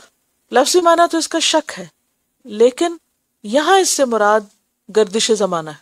کیوں؟ اس لیے کہ کسی مصیبت یا آفت کے آنے میں بھی عام طور پر کیا ہوتا ہے؟ شک ہوتا ہے نا، کہ پتہ نہیں ہوگا یا نہیں. منون کا لفظ ہے من سے، من کا معنی ہوتا ہے کاٹنا، اور منون موت کو بھی کہتے ہیں کیونکہ موت کیا کرتی ہے؟ ہر چیز کا سلسلہ کاٹ دیتی ہے. تو ریب المنون سے مراد کیا ہے؟ موت کے وقت کا یا حادثے کا یا گردش زمانہ کا، جسے عام الفاظ میں کہتے ہیں. تو یہ ایک محاورہ ہے، ٹھیک ہے. یہاں یہ لفظی ترجمے سے بات نہیں بنے گی، موت کا شک نہیں ترجمہ آپ کریں گے، بلکہ کیا ترجمہ کریں گے دونوں لفظوں کو ملا کے؟ گردش زمانہ. تو کوئی آپ کو کاہن کہتا، کوئی مجنون کہتا، کوئی شاعر کہتا، اور کیا کہتے ساتھ کہ ہم انتظار میں ہیں کہ کس دن آپ کا کام تمام ہو اور یہ سب کچھ ٹھپ ہو کر رہ جائے. آپ ان کی باتوں کی پرواہ نہ کریں، انتظار کریں اور دیکھیں کہ ہوتا ہے کیا. أم تأمرهم أحلامهم بهذا أم هم قوم طاغون أم يقولون تقوله بل لا يؤمنون فليأتوا بحديث مثله إن كانوا صادقين أم خلقوا من غير شيء أم هم الخالقون أم خلقوا السماوات والأرض بل لا يوقنون أم عندهم خزائن ربك أم هم المسيطرون أم لهم سلم يستمعون فيه فليأت مستمعهم بسلطان مبين أم له البنات ولكم البنون أم تسألهم أجرا فهم من مغرم مثقلون أم عندهم الغيب فهم يكتبون أم يريدون كيدا فالذين كفروا هم المكيدون أم لهم إله غير الله سبحان الله عما يشركون. ام تأمرهم احلامهم بهذا ام هم قوم طاغون ام يقولون تقوله بل لا يؤمنون. آگے آپ دیکھیں گے کہ کئی آیات کے شروع میں ام کا لفظ آئے گا، ایک تکرار ہے ام کی. ام تأمرهم، یا حکم دیتی ہیں ان کو، احلامهم ان کی عقلیں، احلام حلم کی جمع ہے، حلم عقل کو کہتے ہیں. کیا ان کی عقلیں ان کو یہ حکم دیتی ہیں بہذا اس بات کا، کس بات کا؟ کہ محمد صلی اللہ علیہ وسلم جیسے عقل مند شخص کو، پاک باز شخص کو شاعر اور کاہن اور مجنون کہے، یہ عقل مندی کی بات ہے. ام ہم قوم طاغون، یا وہ ہیں سرکش لوگ. طاغون کس کی جمع ہے؟ طاغی کی. ام یقولون تقولہ، یا وہ کہتے ہیں کہ اس نے اس کو گھڑ لیا ہے، خود بنا لیا. تقولہ کون سا باب ہے؟ باب تفاعل سے ہے. تقول، تقول کہتے ہیں باتیں گھڑنا، باتیں بنانا. ام یقولون تقولہ، یا وہ کہتے ہیں کہ اس نے خود سے اس کو بنا لیا، یعنی جھوٹ گڑ لیا. بل لا یؤمنون، بلکہ وہ ایمان نہیں لاتے. کون ایمان نہیں لاتے؟ نہ ماننے والے، منکرین. فلیأتوا بحدیث مثلہ، پس چاہیے کہ وہ لے آئیں کوئی بات اسی کی مانند، اسی طرح کی کوئی بات لائیں. ان کانوا صادقین، اگر ہیں وہ سچے. کس جیسی بات لائیں؟ قرآن جیسی، جیسے دیگر مقامات پر آتا ہے نا، قل فأتوا بسورۃ مثلہ. ایک اور جگہ پر آتا ہے قل فأتوا بعشر سور مثلہ. ایک اور جگہ آتا ہے قل لئن اجتمعت الانس والجن على ان یأتوا بمثل هذا القرآن لا یأتون بمثلہ ولو کان بعضهم لبعض ظہیرا. اصل میں ان آیات کی تفسیر زیادہ نہیں ہے، لیکن کلام کا جو زور ہے وہ بے مثال ہے. یعنی اس میں آپ کو جو کرنے کا کام ہے نا، اس کی شدت کو محسوس کرے جب آپ اس کو پڑھیں یا سنیں. ام خلقوا من غیر شیء، یا وہ پیدا کیے گئے کسی چیز کے بغیر، کسی مادے کے بغیر، یا بے مقصد، دونوں معنی ہوں گے. ام هم الخالقون، یا وہ خود ہی پیدا کرنے والے، یعنی یہ اپنی تخلیق کو نہیں دیکھتے، انہیں نظر نہیں آتا یہ خود سے خود کہاں سے بن گئے، انہیں کوئی پیدا کرنے والا نہیں. ام خلقوا السماوات والارض، یا انہوں نے آسمان اور زمین کو پیدا کیا ہے. کون ہے خالق؟ کون ہے یہ بنانے والا؟ بل لا یوقنون، بلکہ وہ یقین نہیں رکھتے. ام عندهم خزائن ربک، یا ان کے پاس ہے تیرے رب کے خزانے. ام هم المسیطرون، یا وہ ہیں ذمہ دار. مسیطرون اصل میں سین توئے رے سے ہے، سین سواد میں بدل گیا ہے. صحیح طرح کہتے ہیں کسی کام پہ مقرر ہونا، ذمہ دار ہونا. مسیطر ہوتا ہے وہ شخص جو کسی چیز پہ مسلط ہو اور اس کے تمام حالات سے خبردار ہو اور وہ اس کی نگہبانی بھی کرے. تو بتایا یہ جا رہا ہے، اللہ تعالیٰ فرما رہے ہیں کہ یہ لوگ جو اللہ کی بات نہیں مانتے، کیا پھر یہ سمجھتے ہیں کہ آسمان و زمین اور یہ خود ہی بن گئے ہیں، یا پھر یہ کہ ہر چیز کے خزانے اور ہر چیز کا کنٹرول ان کے ہاتھ میں ہے، یا وہ سب چیزیں ان کی مرضی سے تقسیم ہوتی، یعنی اس کائنات کا کوئی خالق، مالک اور مدبر نہیں، تو پھر وہ کون ہے؟ یہ خود ہے۔ ام لہم سلم، یا ان کے پاس کوئی سیڑھی ہے، یستمعون فیہ، جس پہ چڑھ کے یہ جا کے سنتے ہیں۔ یعنی نبی صلی اللہ علیہ وسلم نے تو ایسی کوئی بات نہیں بتائی، اگر اس کے باوجود ان کے یہ خیالات ہیں تو یہ خیالات کہاں سے آئے؟ ان کو کس نے الہام کیے؟ یہ کہاں جا کے چڑھ کے سن کے آئے؟ فَلْيَأْتِ مُسْتَمِعُهُمْ بِسُلْطَانٍ مُبِينٍ، پس چاہیے کہ لے آئے ان کا سننے والا کوئی کھلی دلیل۔ ام لہ البنات ولکم البنون، یا اس کے لیے تو ہوں بیٹیاں اور تمہارے لیے ہوں بیٹے۔ اصل میں ان آیات میں ایک ایک آیت کے اندر ان کے ایک ایک غلط عقیدے اور نظریے کی تردید کی گئی ہے، سوال کر کر کے، کیا ایسا ہے؟ کیا ایسا ہے؟ کیا یہ بات ہے؟ کیا ایسی بات ہے؟ اور سوال کر کر کے ان کو چھوڑ دیا گیا کہ خود سوچیں، خود جواب دیں کہ ایسا نہیں ہے۔ ام تسألہم اجرا، یا تم مانگتے ہو ان سے کوئی اجر، کس کام پر؟ تبلیغ کے کام پر۔ فہم من مغرم مثقلون، تو وہ تاوان سے بوجھ میں دب گئے ہیں۔ مغرم کس کو کہتے ہیں؟ تاوان کو۔ اور مثقل کون سا باب ہے؟ مفعل۔ اور ثقل کہتے ہیں نا بوجھ کو، کہ وہ نبی صلی اللہ علیہ وسلم کی بات اس لیے نہیں مان رہے کیونکہ ماننے میں ان کو بہت بڑی فیس دینی پڑتی ہے اور بہت بوجھ میں دبے ہوئے ہیں، چونکہ ان کے پاس اتنا مال نہیں جو پیغمبر کو دے سکے، لہٰذا وہ اب کیسے بات سنے اور کیسے مانے۔ تو ایسی تو کوئی بات نہیں، پیغمبر نے ان سے کسی مال کا مطالبہ تو نہیں کیا، ان سے کیا چاہا ہے؟ کچھ بھی نہیں، پھر آخر یہ اس کی بات کیوں نہیں سنتے؟ ام عندہم الغیب فہم یکتبون، یا ان کے پاس کوئی غیب کا علم ہے کہ وہ لکھ رہے ہیں؟ اب اس کی کیا تفسیر ہو؟ کوئی تفسیر نہیں ہے، کیونکہ یہ آیات جو ہے نا یہ بذات خود بہت زبردست چیز ہے، بہت ہی جامع اور بہت کنسائز اور بہت ہی فورسفل ہے، ان کی سمجھ ان کے پڑھنے کے انداز اور سننے میں ہے۔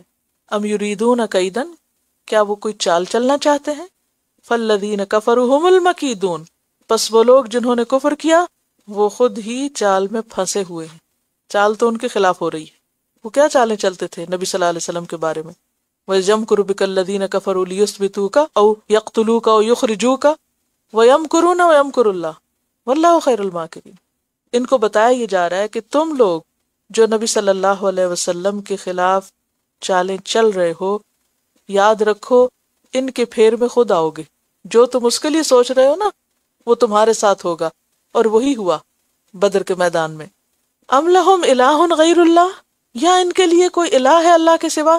یعنی اللہ کو نہیں مانتے، اللہ کو چھوڑ کے جا رہے ہیں، تو کیا کوئی اور الہ ہے ان کے پاس جس کا یہ سہارا لیں گے؟ سبحان اللہ عما یشرکون، پاک ہے اللہ اس سے جو وہ شریک ٹھہرا رہے ہیں۔ وَإِن يَرَوْا كِسْفًا مِّنَ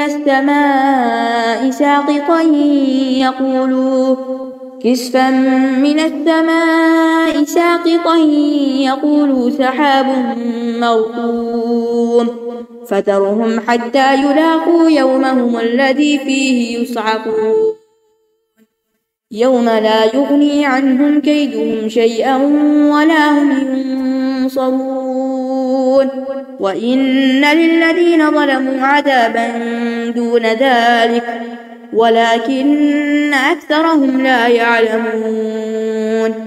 وَإِن يَرَوْا كِسْفًا مِّنَ السَّمَاءِ سَاقِطًا، اور اگر وہ دیکھیں ایک ٹکڑا آسمان سے گرتا ہوا، یقولوا وہ کہیں گے، سحاب مرکوم، بادل ہے طے بتہ۔ مرکوم کا لفظ پیچھے بھی پڑھ چکے ہیں آپ، فَيَرْكُمُهُ، یعنی جیسے قوم عاد نے کہا تھا نا بادل آتے ہوئے دیکھ کر، هَذَا عَارِضٌ مُمْطِرُنَا، یہ بادل آ رہا ہم پہ بارش برسائے گا۔ فرمایا کہ یہ اس وقت ایمان لائیں گے جب آسمان سے کوئی ٹکڑا ان پہ گرے گا، یہ اس وقت بھی نہیں مانیں گے کیونکہ جب ٹکڑا آ رہا ہوگا تو یہ کیا کہیں گے؟ واہ کیا مزے کا بادل آ رہا ہے۔ فَذَرْهُمْ، انہیں چھوڑ دو، حَتَّى يُلَاقُوا، یہاں تک کہ یہ جا ملیں، یومہم الذی، اپنے اس دن، فیہ یصعقون، جس دن وہ بے ہوش کر دیے جائیں گے۔ صاعقہ کا مطلب ہوتا ہے بے ہوش ہو کے گر پڑنا، مر جانا، یعنی بدر کا دن یا پھر قبر کا دن۔ یوم سے مراد یہاں یوم بدر یا یوم قبر ہے، کیونکہ یہ مکی صورت ہے نا، تو نبی صلی اللہ علیہ وسلم سے کہا جا رہا ہے کہ آپ ابھی ان کو چھوڑ دیجئے، انہیں اپنے اس دن کی ملاقات کرنے دیجئے جس دن ان کو پتہ چل جائے گا، جب یہ موت کے منہ میں جائیں گے یا اپنی قبر میں جائیں گے، کہ سچ کیا تھا اور جھوٹ کیا تھا۔ یوم لا یغنی عنہم کیدہم شیئا، جس دن ان کی چال ان کے کچھ کام نہ آئے گی، ولا ہم ینصرون، اور نہ وہ مدد دیے جائیں گے، کوئی ان کو پوچھنے والا نہ ہوگا۔ وَإِنَّ لِلَّذِينَ ظَلَمُوا عَذَابًا، اور بے شک وہ لوگ جنہوں نے ظلم کیا ان کے لیے عذاب ہے، دون ذالک، اس کے علاوہ۔ کس کے علاوہ؟ دنیا کی سزا کے علاوہ۔ وَلَكِنَّ أَكْثَرَهُمْ لَا يَعْلَمُونَ، لیکن ان میں سے اکثر جانتے نہیں ہیں۔ یہ لا علمی ان کو لے ڈوبی ہے۔ لہٰذا آپ کیا کریں؟ نبی صلی اللہ علیہ وسلم سے کہا جا رہا ہے واصبر لحكم ربك فإنك بأعيننا وسبح بحمد ربك حين تقوم ومن الليل فسبحه وإدبار النجوم۔ وصبر، اور صبر کیجئے، لحکم ربک، اپنے رب کے فیصلے کے لیے، رب کا فیصلہ آنے تک صبر کرتے جائیے۔ فإنك بأعيننا، پس بے شک آپ ہماری نگاہوں کے سامنے ہیں۔ ایسا نہیں کہ ہم آپ کو بھول گئے یا آپ کو چھوڑ دیا ان کے رحم و کرم پر کہ یہ آپ کے ساتھ جو چاہیں زیادتیاں کرتے رہیں۔ وَسَبِّحْ بِحَمْدِ رَبِّكَ، اور تسبیح بیان کیجیے اپنے رب کی حمد کے ساتھ، حین تقوم، جب آپ کھڑے ہوں۔ کہاں؟ نماز میں، سبحانک اللہم و بحمدک و تبارک اسمک، یا مجلس سے اٹھیں۔ مجلس سے اٹھنے کی دعا کیا ہے؟ سبحانک اللہم و بحمدک نشہد ان لا الہ الا انت نستغفرک و نتوب الیک، یا اپنے لیے پڑھیں تو استغفرک و اتوب الیک۔ آپ صلی اللہ علیہ وسلم نے فرمایا جو شخص کسی مجلس میں بیٹھا ہو اور اس میں خوب کیل و کال ہوئی ہو، وہ اٹھنے سے پہلے یہ الفاظ کہے تو اللہ ان باتوں کو معاف کر دیتا جو وہاں ہوتی ہیں۔ اور اسی طرح یہ کہ جو نیکیاں کسی مجلس میں ہوتی ہیں ان کی بھی حفاظت ہوتی ہے، قیامت تک کے لیے محفوظ کر دی جاتی ہیں۔ اسی طرح نبی صلی اللہ علیہ وسلم جب بستر سے اٹھتے تھے، حین تقوم یعنی نیند سے اٹھتے تھے، تو اس وقت بھی یہ دعا پڑھتے تھے، لا الہ الا اللہ وحدہ لا شریک لہ، لہ الملک و لہ الحمد وہو علی کل شیء قدیر، سبحان اللہ والحمد للہ ولا الہ الا اللہ واللہ اکبر ولا حول ولا قوۃ الا باللہ۔ تو اللہ کی تسبیح ہر موقع پر۔ اور پچھلی کئی صورتوں سے یہ پتہ چلتا ہے نا، مخالفتوں میں انسان کا وظیفہ، صبر کے لیے ایک مضبوط سپورٹ کس سے ملتی ہے؟ تسبیح سے، اللہ کے ذکر سے۔ وَسَبِّحْ بِحَمْدِ رَبِّكَ حِينَ تَقُومُ وَمِنَ اللَّيْلِ، اور رات کے اوقات میں بھی تسبیح کیجیے۔ وہ تسبیحات فاطمہ ہے نا جب سوتے وقت پڑھی جاتی ہیں۔ فَسَبِّحْ، پس تسبیح کیجیے اس کی۔ وَإِدْبَارَ النُّجُومِ، اور جب ستارے پیٹ پھیر جائیں، ستاروں کی واپسی کے وقت یعنی صبح کے وقت۔ اور ایک روایت میں آتا ہے کہ اس سے مراد فجر کی 2 سنتیں ہیں۔ ستاروں کے ڈھلنے کے وقت بھی تسبیح کیجئے، رات کے اوقات میں بھی کیجئے، جب قیام ہو اس وقت بھی کیجئے، اور صبر کرتے رہیے، کیونکہ آپ کو اتنا ستایا جا رہا تھا مکہ میں، آپ کے گھر کے سامنے گندگی پھینکی جاتی، کانٹے پھینکے جاتے، پتھر پھینکے جاتے، آپ کو طرح طرح کی باتیں سنائی جاتی، آپ کو مارنے کی کوشش کی جاتی، پھر آپ کے خلاف چالیں چلی جاتی، لیکن آپ کو کیا کہا گیا کہ آپ ابھی انہیں کچھ نہ کہیں، صرف پیغام پہنچاتے رہیں اور صبر کریں، کیونکہ وَعْلَمْ أَنَّ النَّصْرَ مَعَ الصَّبْرِ وَأَنَّ الْفَرَجَ مَعَ الْكَرْبِ فَإِنَّ مَعَ الْعُسْرِ يُسْرًا۔ اصل بات یہی ہے کہ انسان اللہ کی طرف اسی وقت حقیقی معنوں میں متوجہ ہو سکتا ہے۔ فَفِرُّوا إِلَى اللَّهِ کا کام اسی وقت ہو سکتا ہے جب انسان کا دل جم جائے اس کام پر، اللہ کی عبادت اور اللہ کی طرف لوگوں کو بلانے کے کام پر۔ اور یہاں خاص طور پر آپ کو کن چیزوں کے لیے کہا جا رہا ہے؟ جب آپ تبلیغ کا کام کریں، کیونکہ آپ اپنی ذات میں اچھے ہیں تو آپ کو زیادہ مخالفت نہیں ہوتی، لیکن جب آپ کسی کو اس طرح بلاتے ہیں تو مشکل شروع ہوتی ہے، گھر والے بھی خلاف ہو جاتے ہیں اور باہر سے بھی مشکلات آتی ہیں۔ تو ایسے مواقع پر انسان کو نمبر 1 نیگیٹو ریاکشن نہیں شو کرنا چاہیے، صبر سے کام لینا چاہیے، اور پھر یہ کہ جو صدمہ اور رنج اور غم ہوتا ہے باتوں کا اور مخالفتوں کا، اس کا علاج ریلیف تسبیح ہے، ہر موقع پر، دن میں بھی اور رات میں بھی۔ آج کے لیے اتنا ہی کافی ہے۔ وآخر دعوانا ان الحمد للہ رب العالمین۔ سبحانک اللہم و بحمدک اشہد ان لا الہ الا انت استغفرک و اتوب الیک. السلام علیکم و رحمۃ اللہ وبرکاتہ.